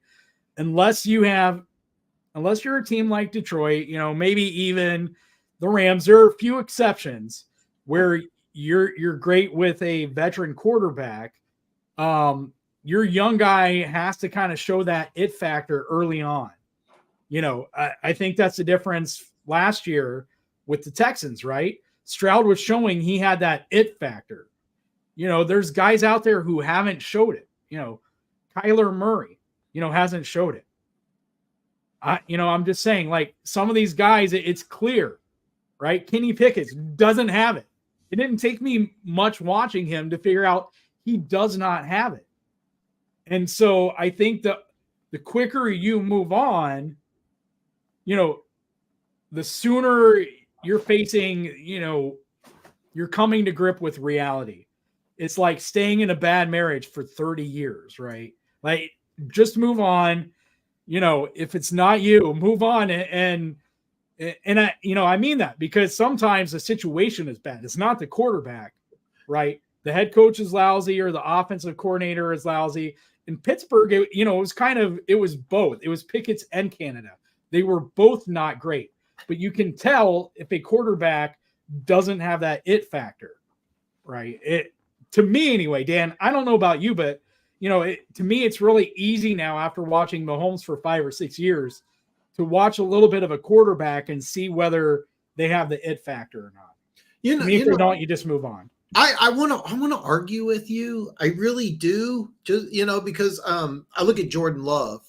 And Jordan Love looked terrible early on, but he was a guy I didn't like in college.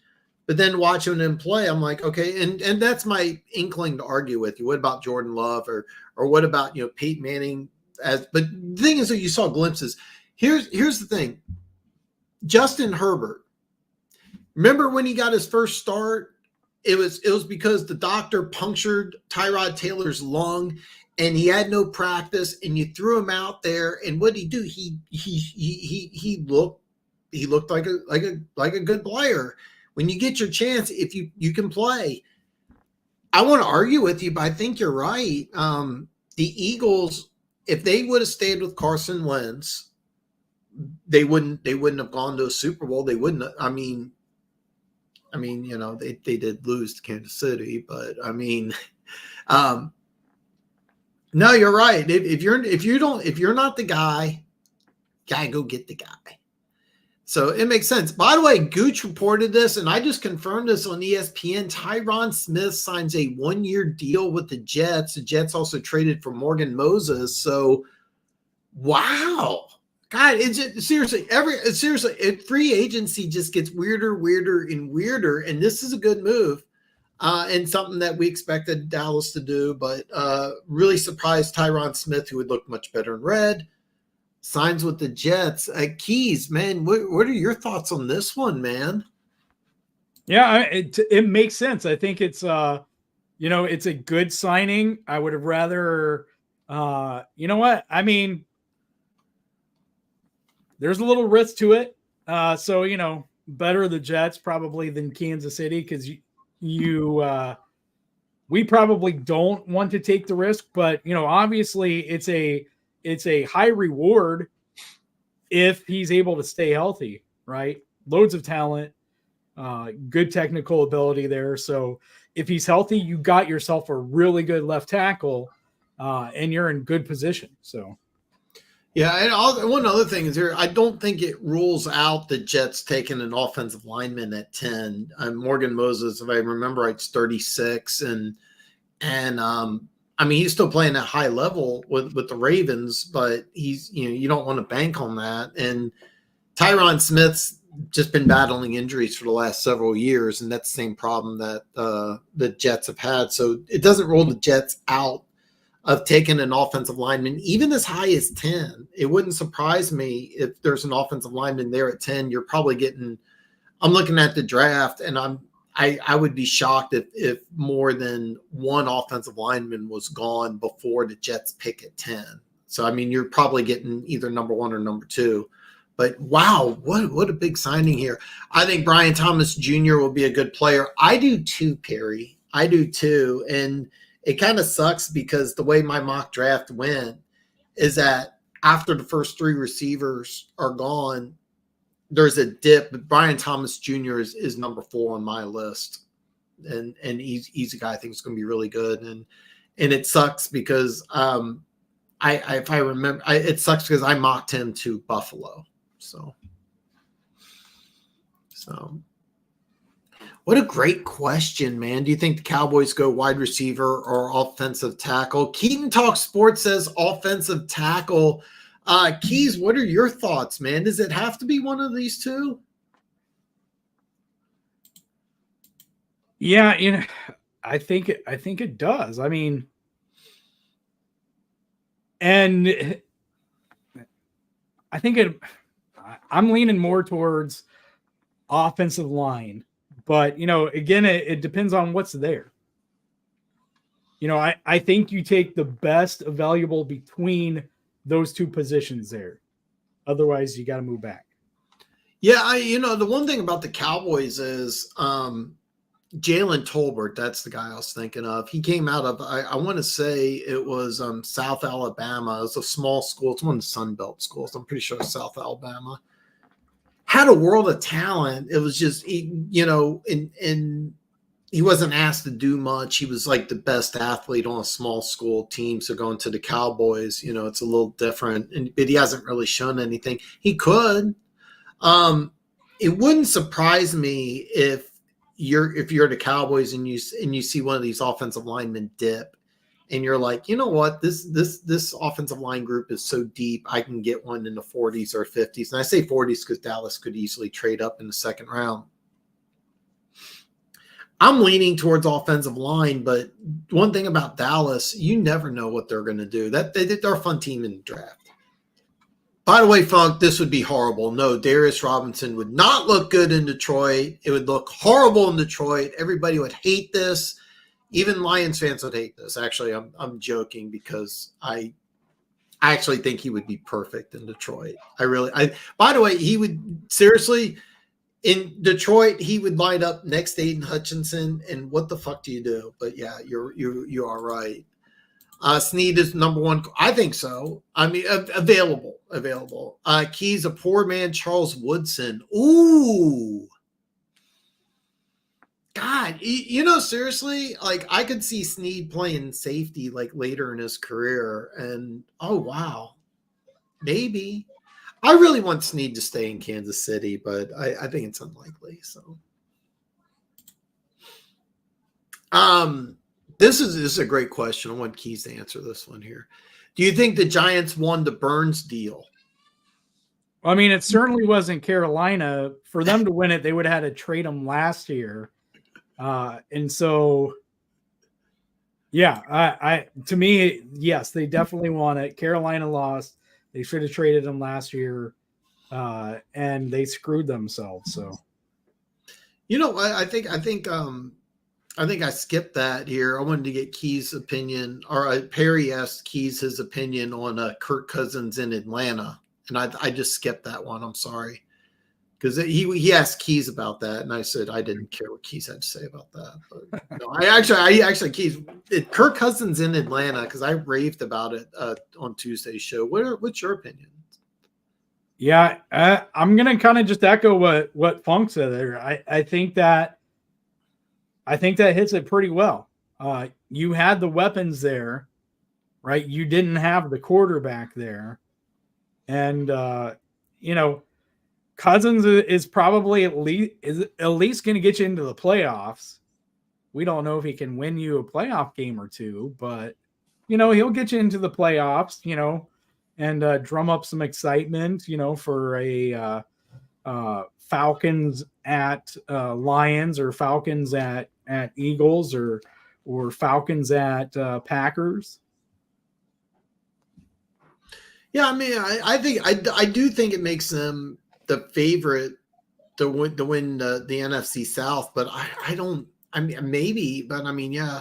By the way, yeah, Hollywood Brown, yeah, it was just a day or two ago. He signed a 1 year, $11 million deal, slightly less than what we're going to give MVS. I think it's a big plus. With incentives, it's one year, $7 million, up to $11 million in incentives. So, yeah, it's basically less than what we would have given MVS. So, I mean, by the way, it's a great opportunity for Hollywood Brown, because if he has a big season, he could parlay that into a lot of money, in free agency. So Perry says the Cowboys need a running back to help Dak. The good thing is that in the draft, there's a lot of really good running backs, but out of the running backs in free agency, the running backs in the draft are going to slide. And I fully expect Dallas to maybe grab one or two somewhere between rounds 3 and 6. But there's some decent running backs later in the draft. It wouldn't actually surprise me if Dallas like double dips in the later rounds. But just find CEH. He's a stud. Yeah. I'm Keys. Do you think the Packers pay big for Love? Do I think they do, or do I think they should? I think they will. Yeah, I think they will also. If you can operate LaFleur's offense, I mean, we've seen it in this system. They pay their quarterbacks, the ones who can operate in their system. And we did see Love operate at a fairly high level in this system last year for LaFleur. So, yeah, they're going to pay him. I think they're going to pay him too. And whether they should or not, I was not high on him at all, but he's impressed me. By the way, Perry, I can't wait to see Hendon Hooker in preseason. I normally, it's hard for me to say because I'm a Chiefs fan. I'm not looking at another team, but if you had to give me 5 players I'm looking at in preseason I really want to see, I think Hendon Hooker I don't know if he's number 1, but we'll find out when the draft happens. But oh God, I can't wait to hear. By the way, every Lions fan, tell me everything that you hear about Hendon Hooker, because I firmly believe that like they're going to have some fun with Hendon Hooker. Like being used 2-point conversions, do like some wild. I think he's going to play some like in a spot role. I think they'll get creative with him. It's going to be fun. Murray has the talent. He just doesn't have the drive. Man, I think there's a lot of things, but I'll go with drive here. Can the Smith help the Jets, or we keep going downhill? Keys, actually, what's your thoughts there? I mean, it to me, it's worth the gamble, right? I mean, it is what it is.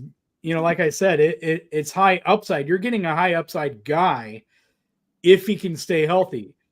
You know, these kind of guys, whether it's Tyron Smith or David Bakhtiari, the only reason they're available is because of this, right? So that's the gamble you're taking, but you're taking that gamble because of how high the ceiling is and how high the floor is if healthy. Marius Mims goes to the Cowboys. So here's the thing, Keaton. I think if he goes to the Cowboys have to make a move up. And by the way, Mims didn't participate at the Georgia Pro Day, but is going to have an individual workout. I think I heard April 3rd. Same thing with Brock Bowers, who didn't participate. So I think both those guys are going to have a separate. That's going to be big because Mims is massive. There's all sorts of. That's, by the way, I could talk about Mims because he's a guy I'm really excited about where he goes, but I think he'll be too high. Perry asks, do you think teams start trading older players more from now on? It's not a new thing, Perry. It was actually funny. The Rams, that's what the Rams did. They kept on trading for players. That's how they won a Super Bowl, and then it fell apart. Miami traded for a bunch of players, and they had to get rid of them. Chargers traded, for Khalil Mack, had to give him a bunch of money. It actually started with the 70s. I can't remember the guy's name right now. The Washington Redskins at the time would trade entire drafts for veteran players. And the thought was, why do I want to draft a kid out of college and I have no idea what he's going to do, when I can draft a veteran and I know exactly what he's going to do? Basically, when you have teams that feel like they're one player away, that those are the teams that are going to trade. Tyron Smith, I'm looking at the deal right now. It's a 1-year deal that could be up to worth $20 million. So it's a 1-year deal. So, I mean, it doesn't prevent you from taking somebody in the draft, but teams that are one player away will make this move. That's at least my opinion. So still not convinced on Love, though. It took Green Bay drafting 25 wide. I'm not either, man. I'm not either. And by the way, both those tight ends look really, really, really, really good. So does A-Rod come back to the Jets? Should the Jets draft a quarterback? Okay, I'm going to answer this first, but I really want to get Keys' opinion. Actually, Keys, let me let you go first. You're the guest on the show. I think he comes back. I think they should still draft a quarterback, though. So yes and yes. Yeah, I by the way, Perry, your answer is, should the Jets draft a quarterback? The answer is yes. And I'll even tell you where I think they should do it. The Jets pick. I was trying to find it here. What is their pick? Because they made some moves. I lied to you because I thought they had a second-round pick. They don't. Pick number 72, if there's a developmental guy, maybe. I don't see one. I was going to say Bo Nix, but by the way, if Bo Nix is available at 72, it kind of makes sense. I could see the Jets actually trading down at 10 as well. So I don't know, but yeah, I agree. It wasn't Gibbs. It was back in the 70s. They called them over at Hill Gang. They lost Super Bowl 7. George Allen. That's how I was trying to think of. George Allen started it, or they were just trading entire drafts for players. And then, but yeah, you're right. Gibbs is very, very, very underrated. And God, there were some really good Washington teams. Really, really, really good teams. Should a team call the Las Vegas for O'Connell?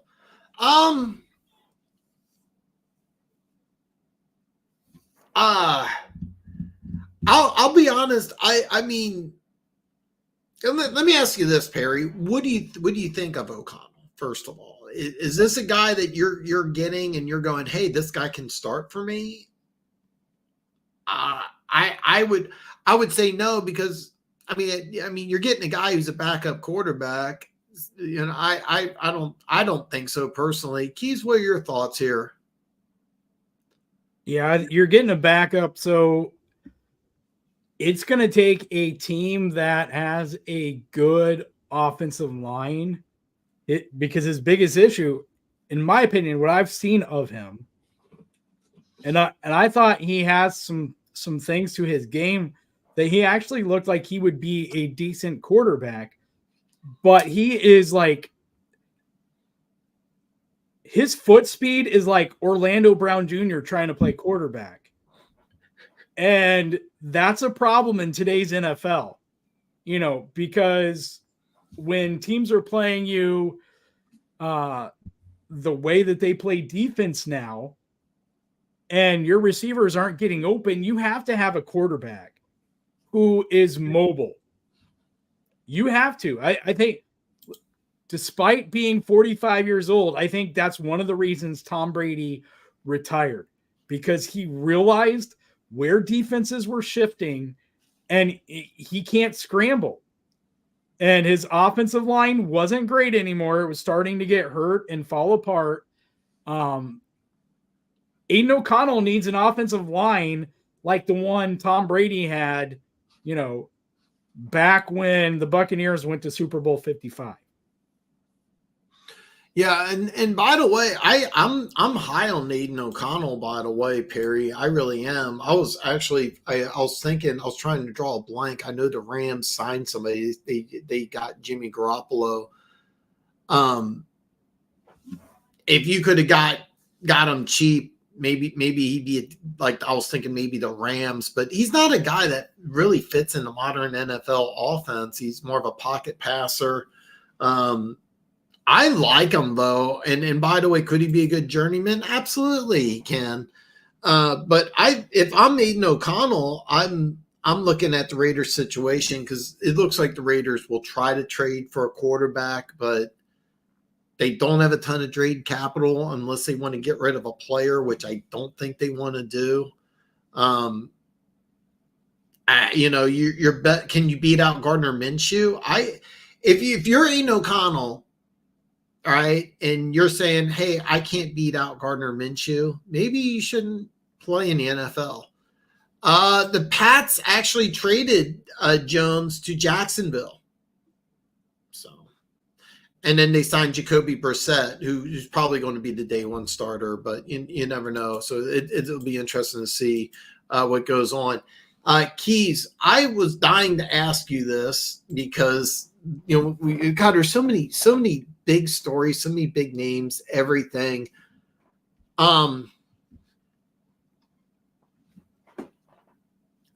What team or free agent signing? Because Perry asked this Tuesday, and he goes, Dan, you know, what do you like the most? What do you like the worst? And I joked around, the worst is Christian Wilkins going to the Raiders, because there wasn't really one that I saw that was like really bad.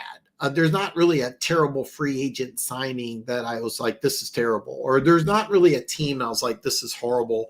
What's the worst thing in free agency we've seen so far? Keys also puts up, holy hell. Yeah, the 20 million. I just saw that too. Yeah. And it better be for playing. Yeah, I was thinking the same thing. We disagree on things, but yeah, me and Keys completely agree here. Yeah, so, you know, I kind of say this tongue in cheek, but any signing the Broncos and Chargers have done, simply because they're clearly in some kind of rebuild mode right now. I mean, listen, I understand you got to, you know, do something to put some butts in seats, but you're kind of wasting your money at this point, especially the Chargers, who don't even have, you know, like, they were cutting guys to get cap space, you know, which is it always looked like it was coming down to those two guys, and I never understood why everybody was like, Bosa is going to get cut. Bosa is going to get cut. If you looked at his freaking contract, it was nearly impossible for them to do anything but post June 1st him because of all the dead cap he would have. And they needed to cut players to get compliant at the beginning of the league year. But, I digress here. But, seriously, it's kind of those two teams with the direction they see like they're going. I think I understand it from both guys. It seems like to me, and Dan, you tell me if I'm wrong, but it almost seems like Harbaugh and Peyton right now are completely weeding out guys who are not buying into their culture. And, we kept saying or seeing, or at least I kept seeing, so-and-so was asked to take a pay cut. They refused, so they're going to get traded or cut or whatever. And then you see the next day, so-and-so took a pay cut. You know what I mean? Like just testing out, are you guys buying in or not? But I mean, how can you sign anybody if you're the Broncos after you cut Justin Simmons? Like how can you do it? You know what I mean? Because I don't know. No, you're right. I mean, seriously, once they let Simmons go, like when they so when they traded Jerry Jeudy, I was like, okay, well, he didn't really pan out, so he's going to go to Cleveland. Nice pickup for Cleveland, by the way. But Justin Simmons is I mean, I'm sitting here, I'm looking at their defense, and I'm like, oh, thank God. Is there a player close to being as good as Justin Simmons on that Broncos defense? I mean, yeah. Who's the corner that I really like? I should have thought of his Patrick name. Surtain. Yeah, the second. Yeah, because I remember loving him here in Kansas City. He's not as good as Simmons. He's a good player, but yeah. The only team that I can think of that I really don't like, I'm going to say that I didn't like what they did, and it's not that I don't like it. It's just that I'm kind of scratching my head, is the Titans. Derrick Henry signed a 2-year, $16 million deal with Baltimore. It's like $20 million with incentives. The Titans signed Pollard for a 3-year, $24 million deal. And I'm looking at that and I'm like, why wouldn't you give that same deal to Derrick Henry and keep him there? And I get why you want a different offense and everything. They gave Lloyd Cushenberry, I should have looked this up here. They gave him something like a $65 million deal. I think it's 4 years, $65 million. If I'm Creed Humphrey, he's the chief center, I'm like, oh, thank God. Because there's nobody here. This guy's never gone to a Pro Bowl. He's not an all-pro player. And he has got $65 million for 4 years. They gave, $95 million to the Jags receiver, Calvin Ridley. They gave Amazi, the former Bengals corner who struggled a little bit last year, had some injury issues. They gave him a lot of money.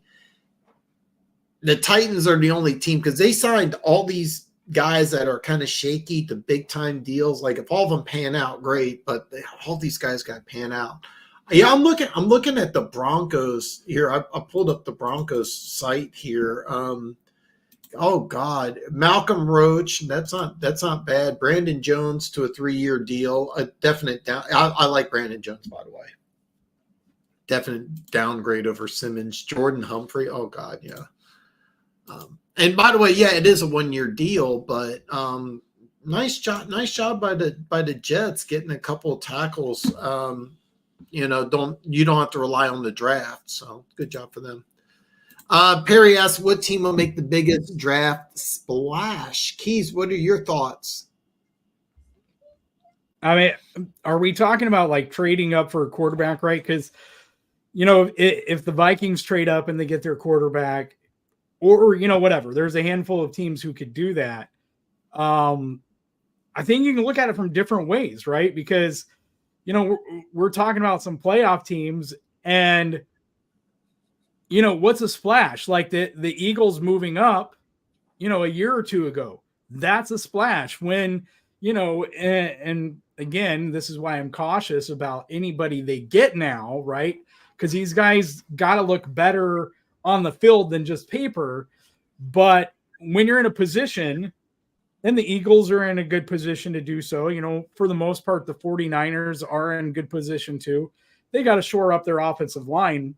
But, for the most part, there's a few teams out there, right? Even the Chiefs, Brett Veach likes to at least have guys that, are decent guys that they're okay with if they have to start them. And then you go in the draft and you don't have to take best player available. You can take at a position of need. You can take best player available. As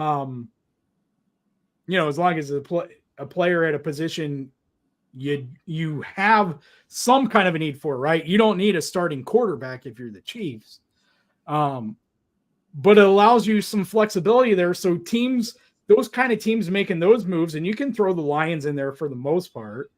They still have a few fun team in the draft. They traded up big, or they made the exciting trades in the last 2 years. I'm hoping they do something again this year. I hope so. I hope they do. They're a fun team. And so, to me, I look at it both ways because that's kind of those teams are in position. They can make a draft splash in a different way, right? You got the top of the draft. There's always going to be some kind of chaos there. And I'm not even going to try to predict it, right? But then you have these playoff teams that can make a splash in a different way, right? Whether it's the Chiefs trading ahead of the Bills and taking Trent McDuffie, or whatever the case is. And so, yeah, that I'm going to speak in generalities because I'm not Nostradamus. Yeah, Perry. I mean, it depends on what you mean by splash, but I mean, Minnesota now with 2 first-round picks, I think. I mean, the rumor mill is going wild with them with Drake May, and I think New England likes Drake May as well. Chicago, I don't think are going to pick number 1 when everything's said and done. So it's hard to say, man. I'm kind of hoping Chicago makes a bunch of trades and trades back, and then when everything's said and done, I can say Chicago just because they pick 1st and 9th, and I think it'd be interesting. I'd love to see New England do something crazy, like trade down and then trade up and draft Penix in somewhere in the teens or something. Who knows? It's really hard to say, but I'm kind of hoping that we see some wildness. I want to see Detroit make a move. I'd love to see Dallas make a move. Arizona, with all those draft picks, are going to make moves. It's just hard to say what they're going to do. Is this the year Kansas City does something really crazy and bold in the draft? So, it's a great question. We'll find out. Keys, over and under. How many Michigan players get drafted by the Chargers? How many are out for the draft?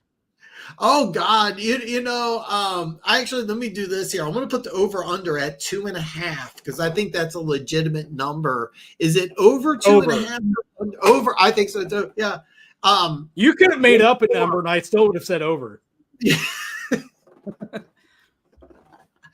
Blake Corum, the running back at 69. I'm almost convinced that is going to happen. Unless they trade out of that pick, because I think that's perfect. The wide receiver, was it Roman Wilson? Most people have a 2nd-round grade on him. That would be a perfect fit for the. Matter of fact, it's a perfect fit for the Chargers. Chargers got a couple defensive needs. Michigan's got some 2nd-round players. Seriously. I seriously think it's at least 3. Really serious. Do you think Watson can have a good year? I'm gonna answer first here, and the answer is yes, but he has to be completely healthy.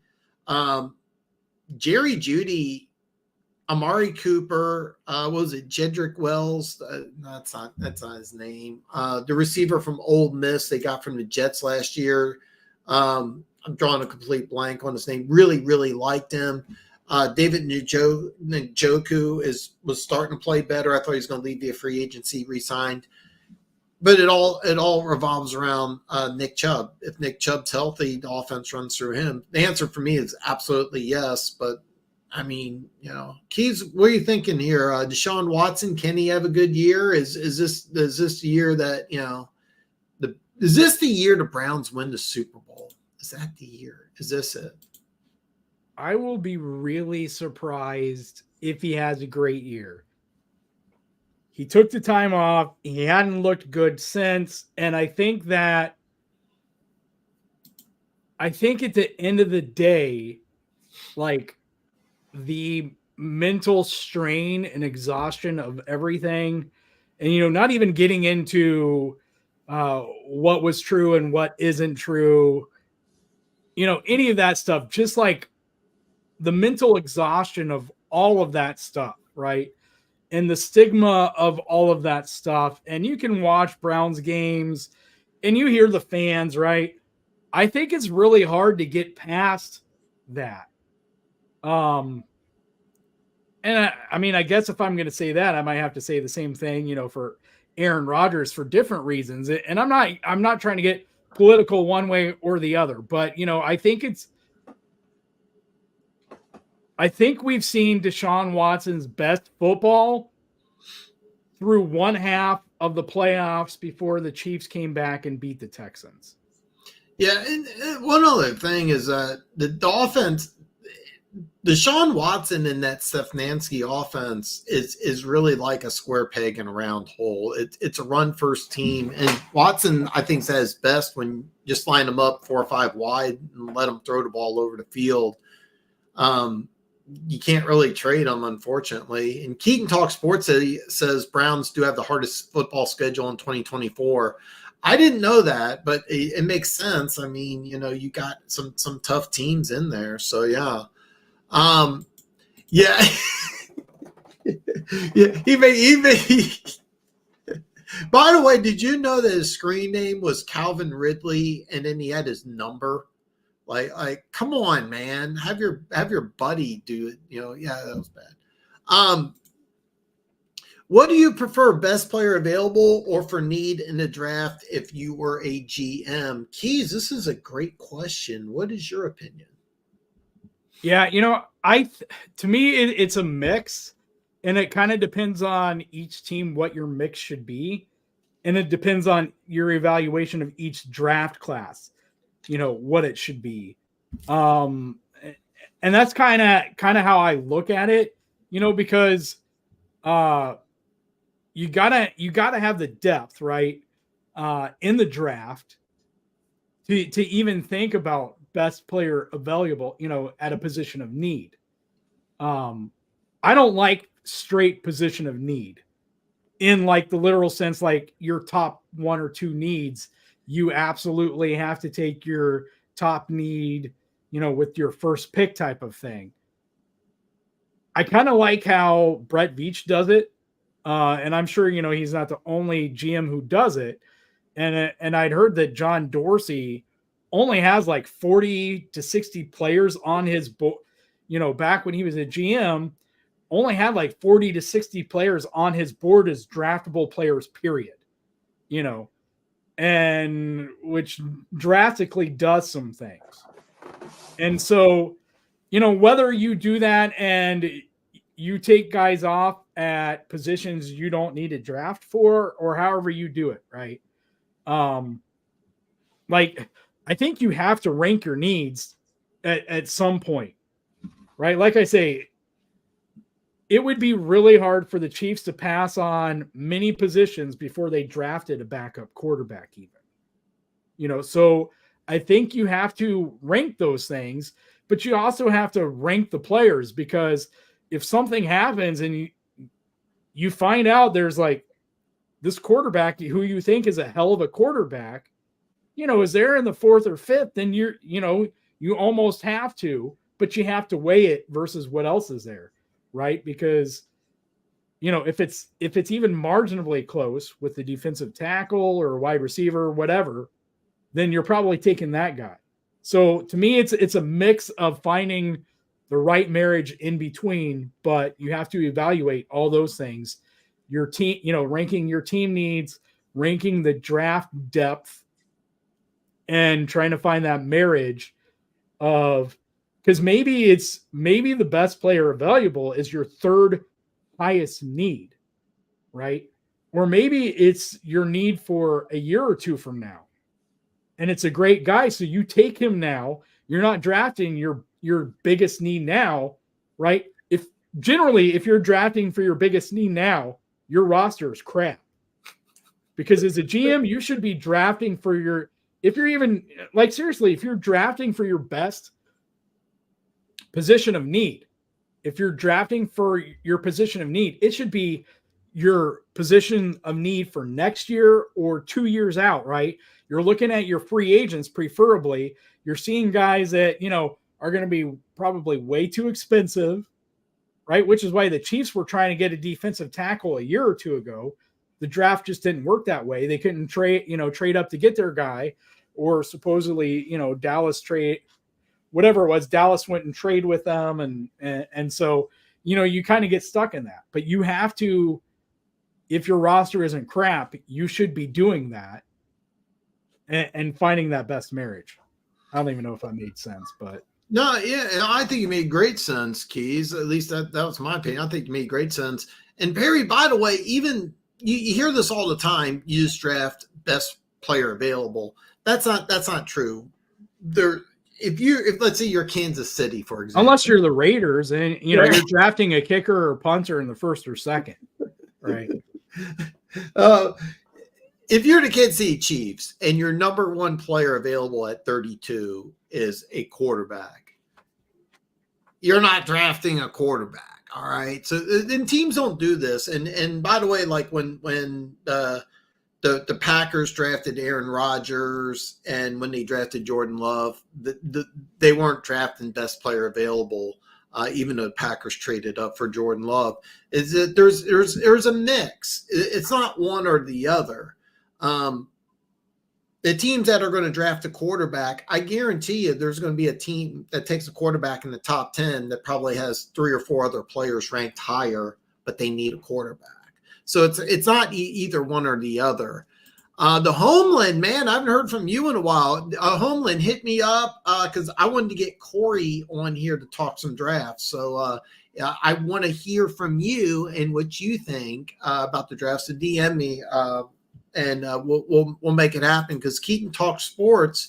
He also wanted to come on, but he was so jealous of my beard being better than Keys and my mock draft being better than his, so he didn't want to come on. So, but yeah, how much more draft capital which team, Perry? I'm sorry, I was going on rants here. Which team? Perry, let me know, which team are you talking about? How much more draft capital do they need? Which team are you talking about? Keys, do you like Brock Bowers? Do you think he hurt his draft stock? Do you think he falls to the end of the first or early second? I'll give my opinion on this next time I'm on. Okay. Yeah, I'm just not there yet. Okay. I'm going to tell you right now, Perry, there was talk about him going top 10, and I don't think he's going top 10. I'll just say that. I do think he goes in the first round. Perry, do you value high floor or high risk, high reward type players? Keys, what are your thoughts? Again, I think it's a team by team thing. My tendency, and I don't look at it necessarily as a strength, because, if we were looking at the AFC West like like Harry Potter, right, I would probably be in house Raider, because I have the need for speed too, like the Davis family. I like athletic players, right, because to me, athleticism to an extent gives you a floor. But, it's different as a fan because you don't get to we don't have the scout information. We don't go out right to talk to coaches on these guys to find out what their work ethic is like, right? Because for Tyreek Hill and McCole Hardman athletically aren't a whole lot different, but mentally, drive-wise, passion, heart, dedication to the sport, they couldn't be any more different, right? And so that's a big thing with athletes. I love athletic guys who are versatile. One reason I didn't really care for Orlando Brown Jr., because there's not much more floor to project there, right? Trent Williams' floor is way above Orlando Brown Jr.'s ceiling simply because he was so much more athletic and a better technician, right?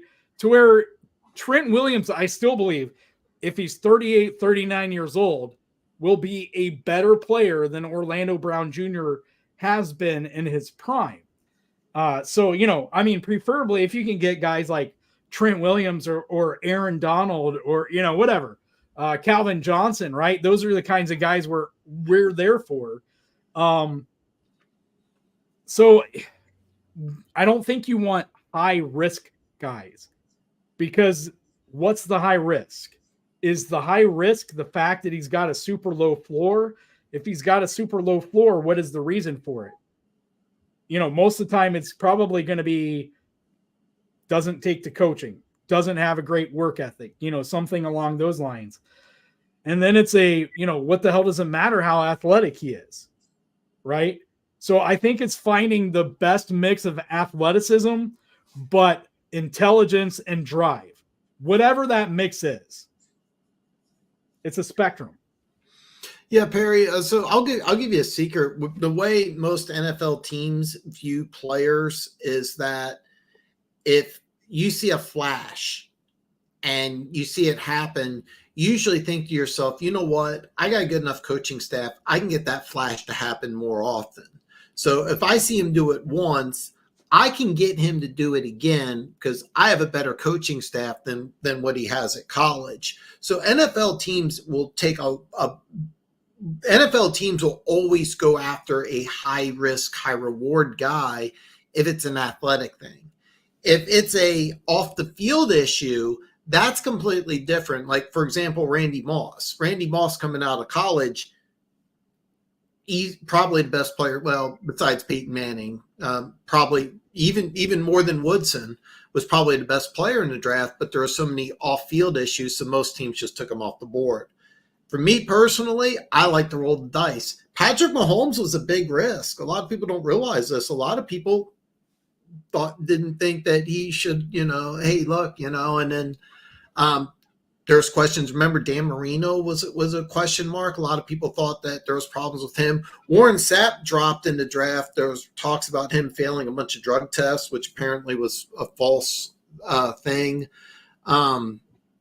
Yeah, I'm always a guy that wants to roll the dice, but if it's an off-field issue, you could have something. I mean, this is extreme, but you could have something like Aaron Hernandez. And the thing is, though, is that you saw the problems off the field in college. Like Aaron Hernandez, I mean, let's hope nothing ever like that happens again. But if you have problems in college, yeah. You really got to define what the high risk is, right? Because Trey Smith was a first-round talent the Chiefs got in the 6th round because the high risk was medical issues, right? It had nothing to do with his play. It had nothing to do with like his physical staying healthy, right? Injuries. It was literally a medical issue. And so it was a high risk in that sense, which is why he lasted to the 6th round. And some teams had completely taken him off their board. It was most teams. Yeah. It really depends on what the high risk is, and again, where you're taking the guy, right? Because Tyreek Hill, another guy, had, college had some legal issues there, and he dropped to the 5th round. Justin Houston, another Chiefs player, before the draft, had his issue and he fell. And so, part of it depends on, and again, we don't have the information they're privy to, right? Because they get to sit with these kids, they get to talk with these kids. And it's like, you can understand a kid who, was a little ignorant, or, maybe got to college and got around a wrong crowd or made one mistake, right?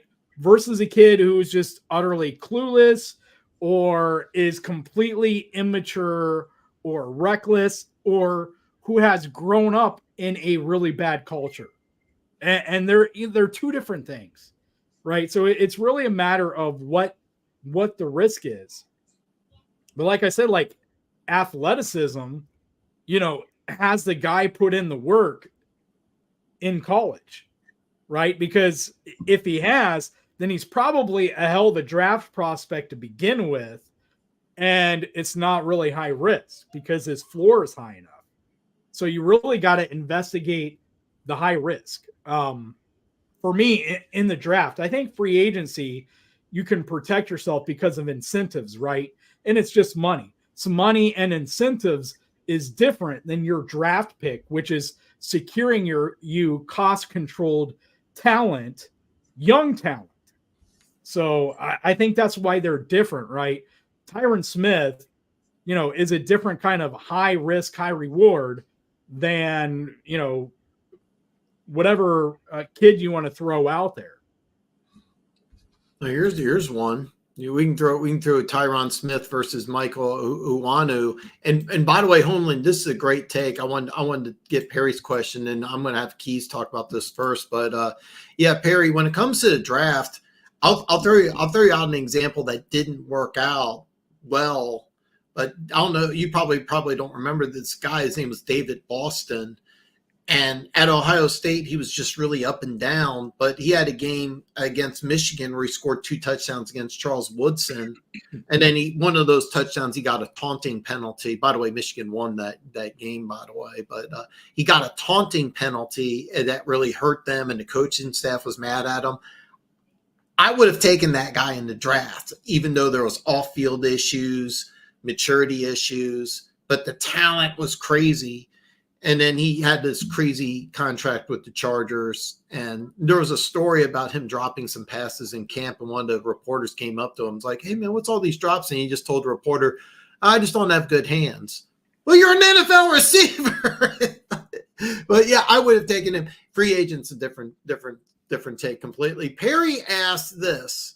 How much more draft capital do the Vikings need for a trade up? Keys, what are your thoughts here? The Vikings currently pick 11 and 23. If you go by different trade charts, right? And that, I'm just setting the stage here. If you go by different trade charts, they have enough to move up to like pick 4 or 3.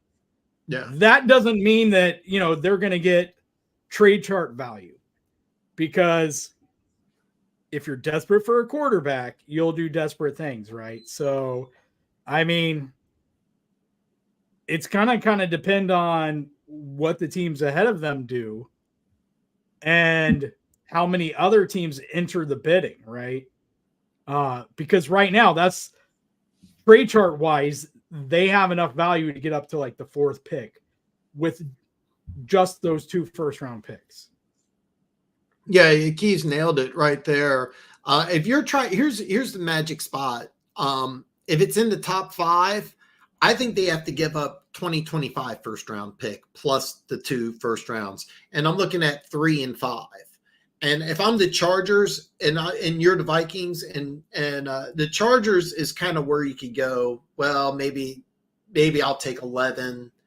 And it was 11 and 23, because 11 and 23 is fair for 5.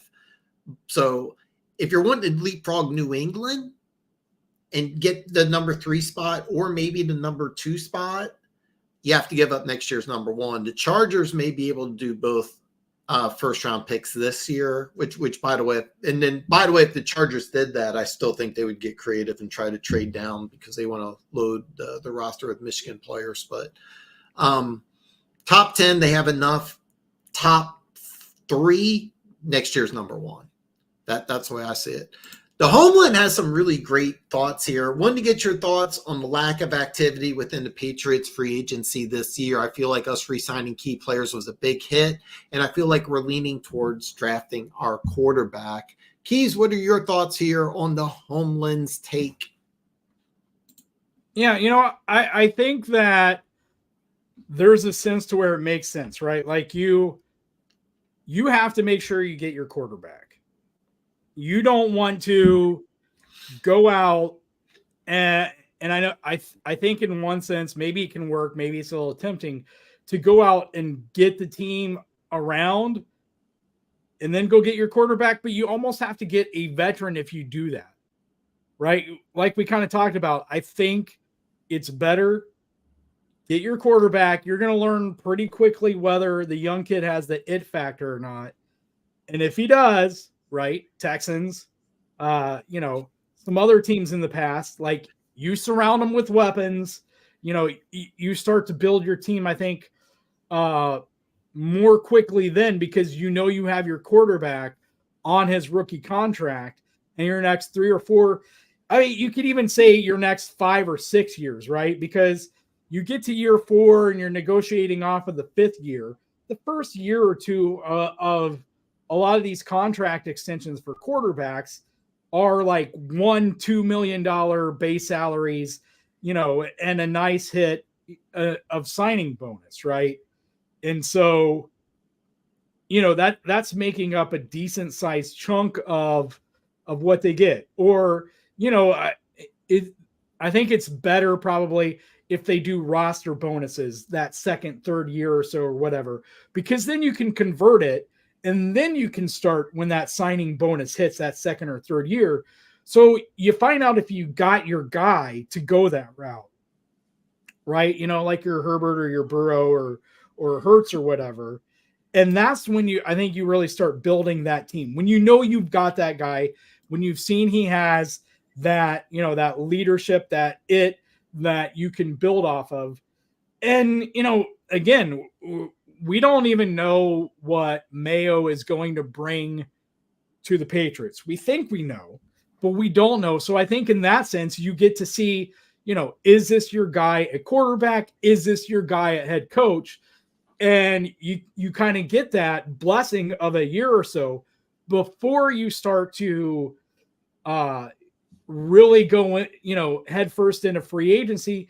And you also get to see how the guys you're bringing back respond, to Mayo, because if he is the guy, you want to know that. So I think all around, I kind of like that strategy because you're not competing, unless I'm completely wrong, and I'll be shocked if they do. You're not competing in the AFC East this year anyway. No, by the way, Homeland, you said hot take. Micah Awanu is a Patriots right guard, right tackle, is a top 15. That's not a hot take. That's a fact. And he's a really good player. And I like the fact that he can play inside or outside. I like the fact he kick him outside.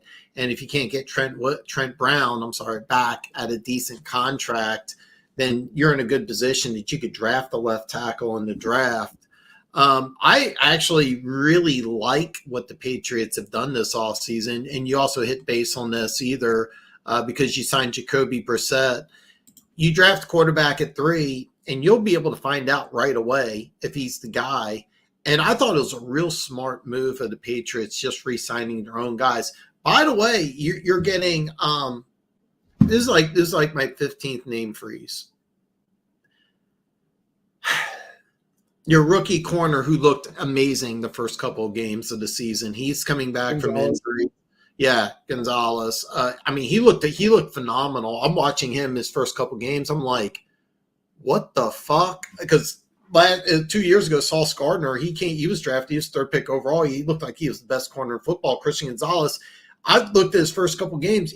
Tyreek Hill shut him down to it was 4 catches, 34 yards. And I'm like, what the hell's going on?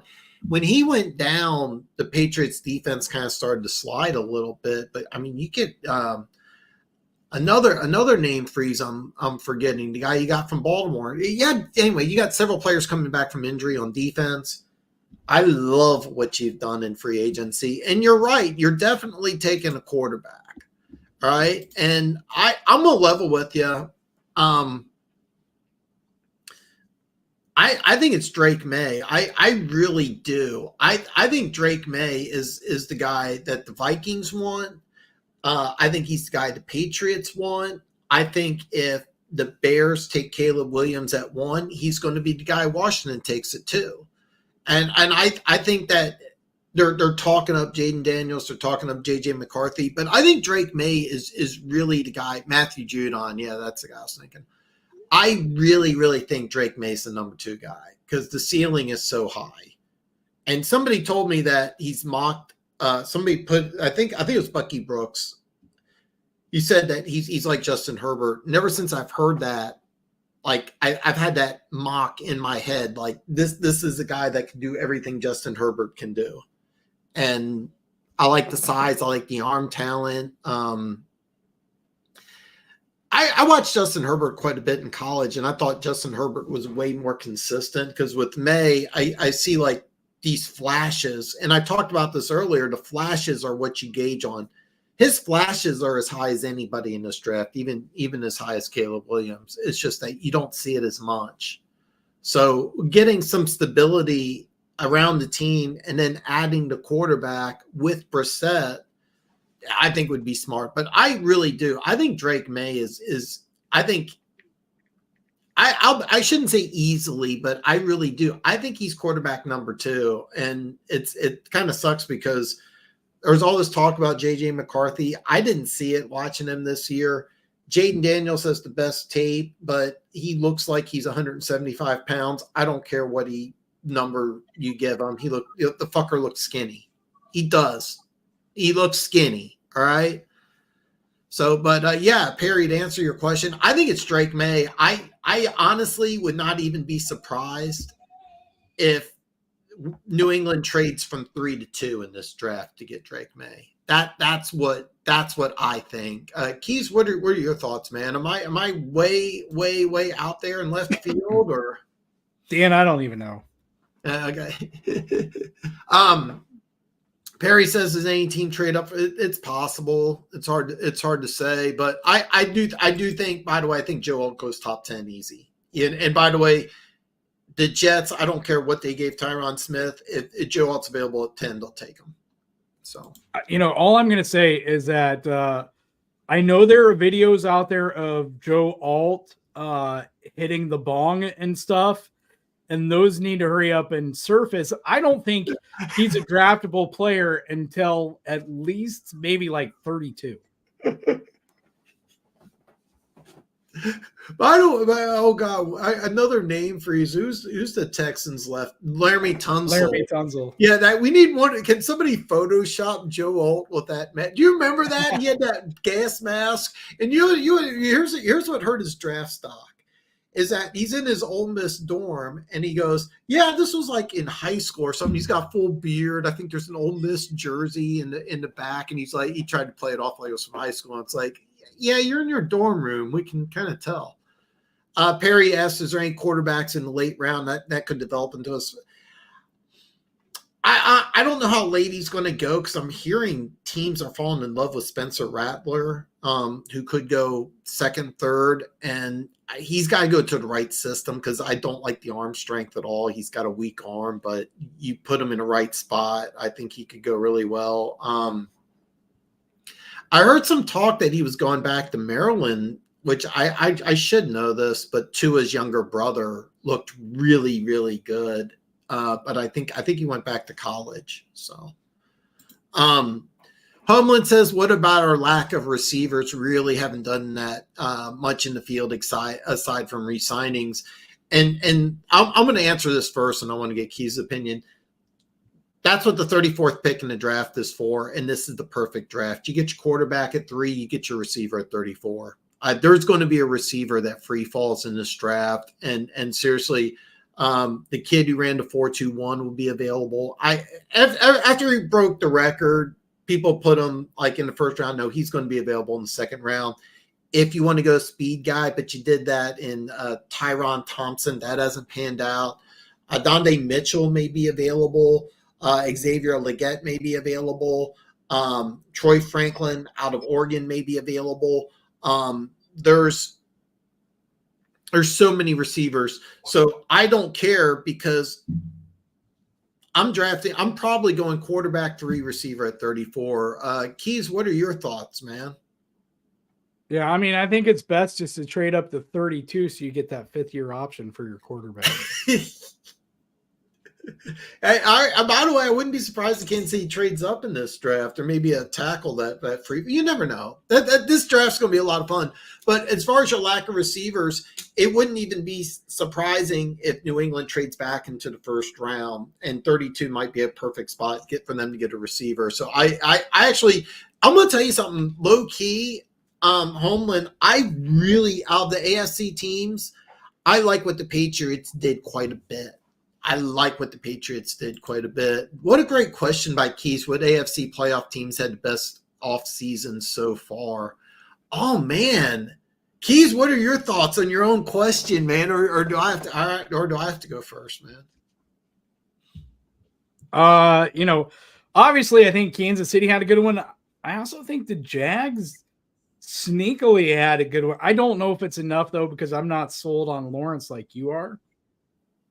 Yeah, I like Lawrence quite a bit. I do like a good chunk of the moves the Jags have made. So, I don't know. To me, the Ravens, and I know I could be completely wrong on this, but to me, adding Derrick Henry is not enough. Like, they lost how many defensive players? They lost basically their whole defensive coaching staff. I think that's just too much for them, right? I think it's just too hard. I mean, Bengals bring in just being Joe Burrow being healthy, right? It's going to be hard. They brought back Vaughn. I can't think of his last name now. The safety. Vaughn Bell. He was gone for like a year. He came back. Like I said, grabbing Geno Smith, I think those are some good moves. But losing DJ Reader hurts. I think that losing Jonas Williams is going to hurt. Tyler Boyd's still a free agent, and there's all this talk of T. Higgins trade. And they weren't even a playoff team, so I don't even know what I'm talking about them. I guess I was thinking more of this next year, who's probably going to be when I went to the Bengals. But same thing with the Jags. But I mean, I kind of like what the Jags. The Texans had a great base to build off of. So, I think it's hard, whatever they did in free agency, to not. But they had the Joe Mixon trade, right? Was it the Texans? Yeah, that was the team I was going to say. I really like what the Texans did, because as much as I like Devin Singletary, he's not a star, and you, I think, upgrade that position quite a bit in Joe Mixon, and then you get Danielle Hunter on a really, it's crazy. I'm saying 2 years. It's like a 2-year, $49 million deal. That's a team friendly deal. He's from the Houston area, so you upgrade your running back position, which I think will help CJ Stroud. Then Jonathan Greenyard hurt, but Danielle Hunter's a really. I have a huge man crush on Danielle Hunter, so that may not be fair, but I really like that in this defense that you're running. The defensive end is the most important position, and you upgrade that, and then you upgrade with Joe Mixon, who, he's not. I think he's lost something, and there's an injury issue, but I mean, I really like what the Texans have done so far.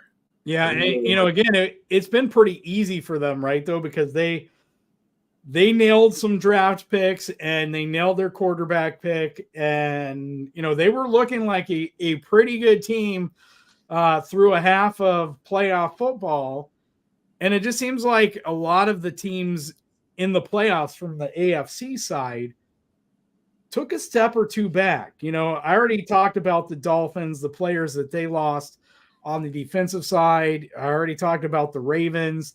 I think those are teams that are going to be weaker.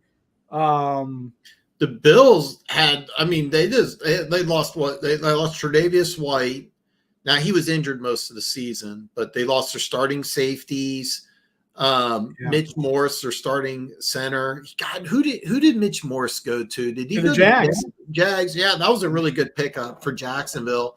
I don't know. I'm on the fence about Gabe Davis, but I do like the fact that you signed Gabe Davis for a lot less than what Tennessee gave Calvin Ridley. I almost slipped up on the name. So yeah, but Alda, Jacksonville, I really like what they did, and the answer. I'm going to give my answer. I like the Texans, man. I really like what they've done so far. And the trade to get an extra pick in 2025, an extra second round pick's kind of interesting.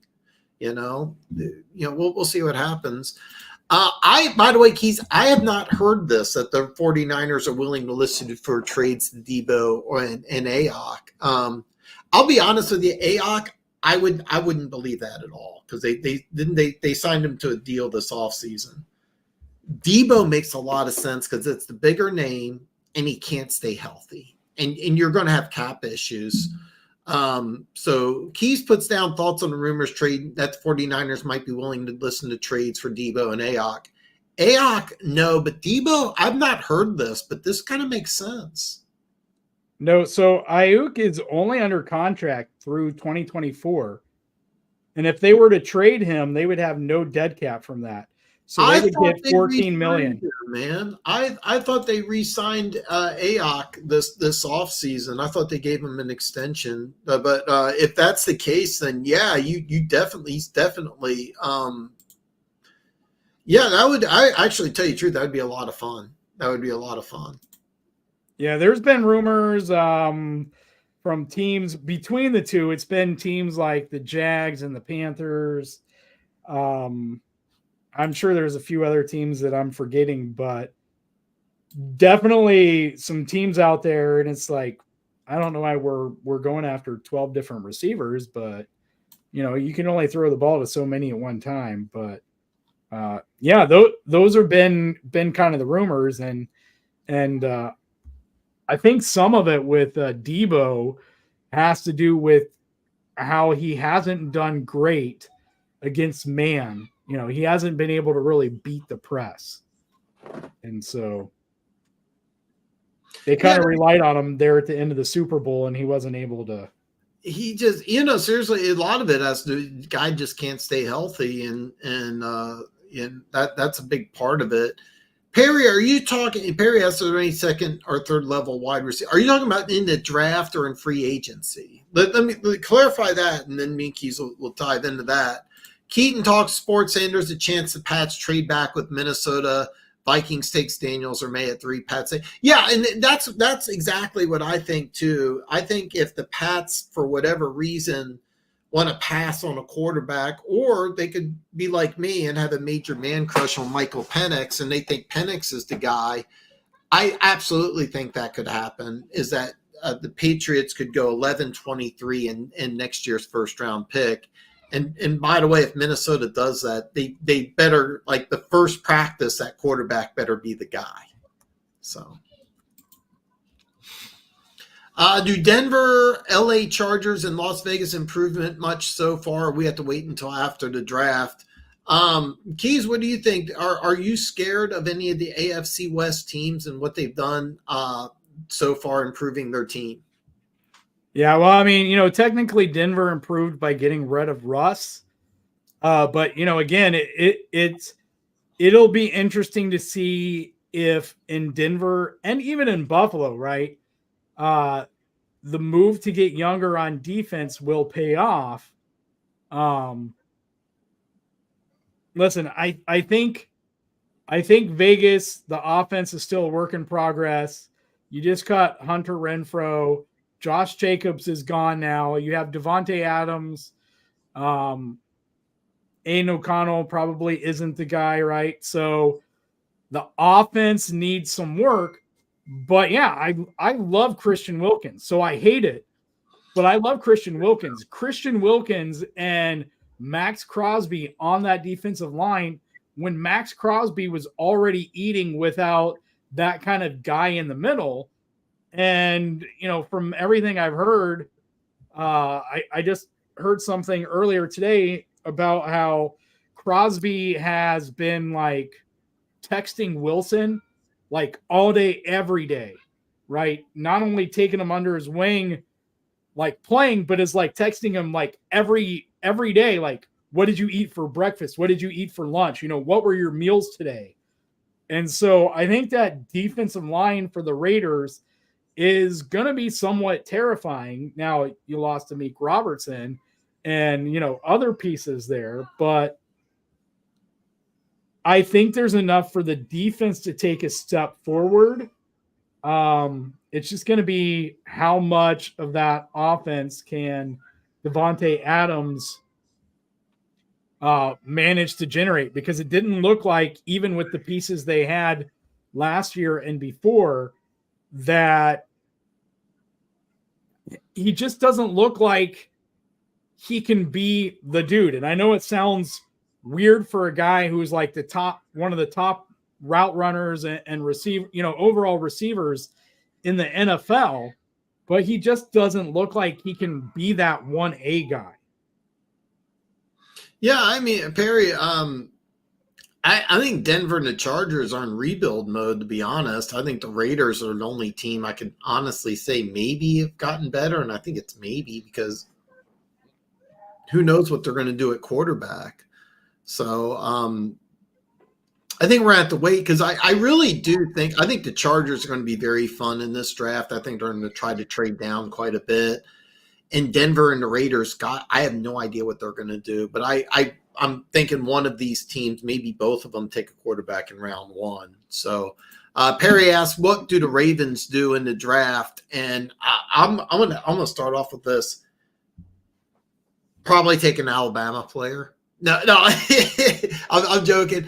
I have no idea, and I don't think the Ravens really know either. But they're always a fun team in the draft. It wouldn't surprise me if they trade down or take an Alabama player. You get one of each. So I'm going to wrap up here in the next couple minutes here. But I do want to get through some of these questions. If I miss something, forgive me, and I'll try to nail it back on Tuesday. But I'm going to wrap up here in the next couple minutes. Keys, before I wrap up completely, is there anything that you want to say? Any final words, comments, thoughts?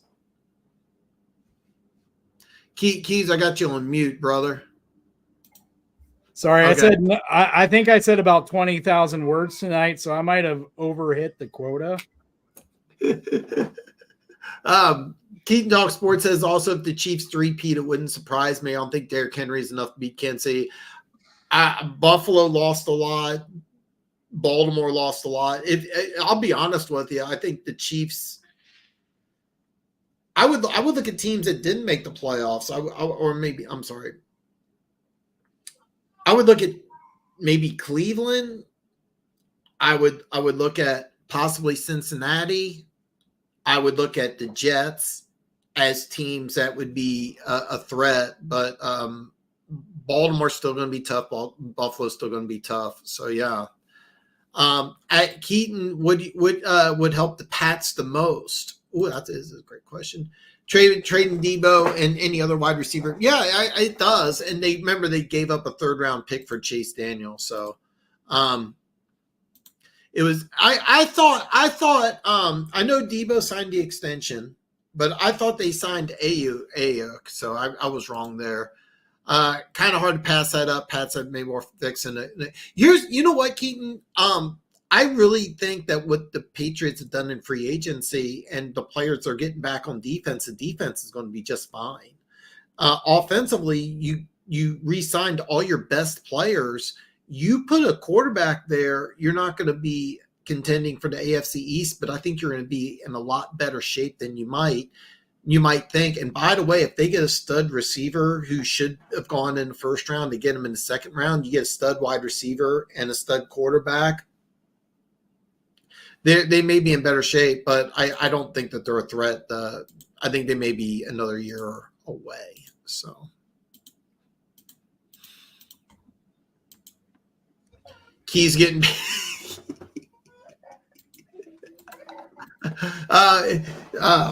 Keys, I'm sorry, man. I just I apologize if I skipped anything or anyone here, but it's always a pleasure to have Keys on the show to talk free agency. God, there's so many things that happened that we didn't even get to. Right. Darren Waller retired. I didn't even know that. I didn't know about Darren Waller retired. I was floored because I didn't see it in the news anywhere. And then I was looking at a list. Rondale Moore was traded for Desmond Ritter. I think that's a win for both teams, but I was really shocked about it because I thought Desmond Ritter, I thought he would back up Cousins, and then, the way the Cousins contract set up, maybe you poise Ritter as a guy that may be able to replace him in a couple of years, but no. Hey, look, he was your starter last year. Get rid of him. Sam Howell to Seattle. I was kind of surprised about that. Drew Lock to the New York Giants, I thought was kind of a low key move that could really pay dividends because I always like Drew Lock. God, there's so many moves that we didn't even get a chance to come over. So Homeland, hit me up because I would love to know what you think. Keaton Talk Sports. I would love for us to have dueling mock drafts. Keys watched both of our mock draft videos. He said mine was much better and my beard was better. So that's my thoughts here. Keys, before I end the stream, anything you want to say as a goodbye? No, I just want to thank you, Dan, for having me on here and letting me talk. And appreciate everyone and all the great questions. Man, it was. And by the way, you guys had some really great questions. It's some really great questions. What makes the show great. And thanks to Keys for coming on. My mock draft will be out Monday, and I'll be back Tuesday. Have a great weekend, everybody. I hope check out my mock draft. It's going to have trades, and I'll see everybody back hopefully on Tuesday.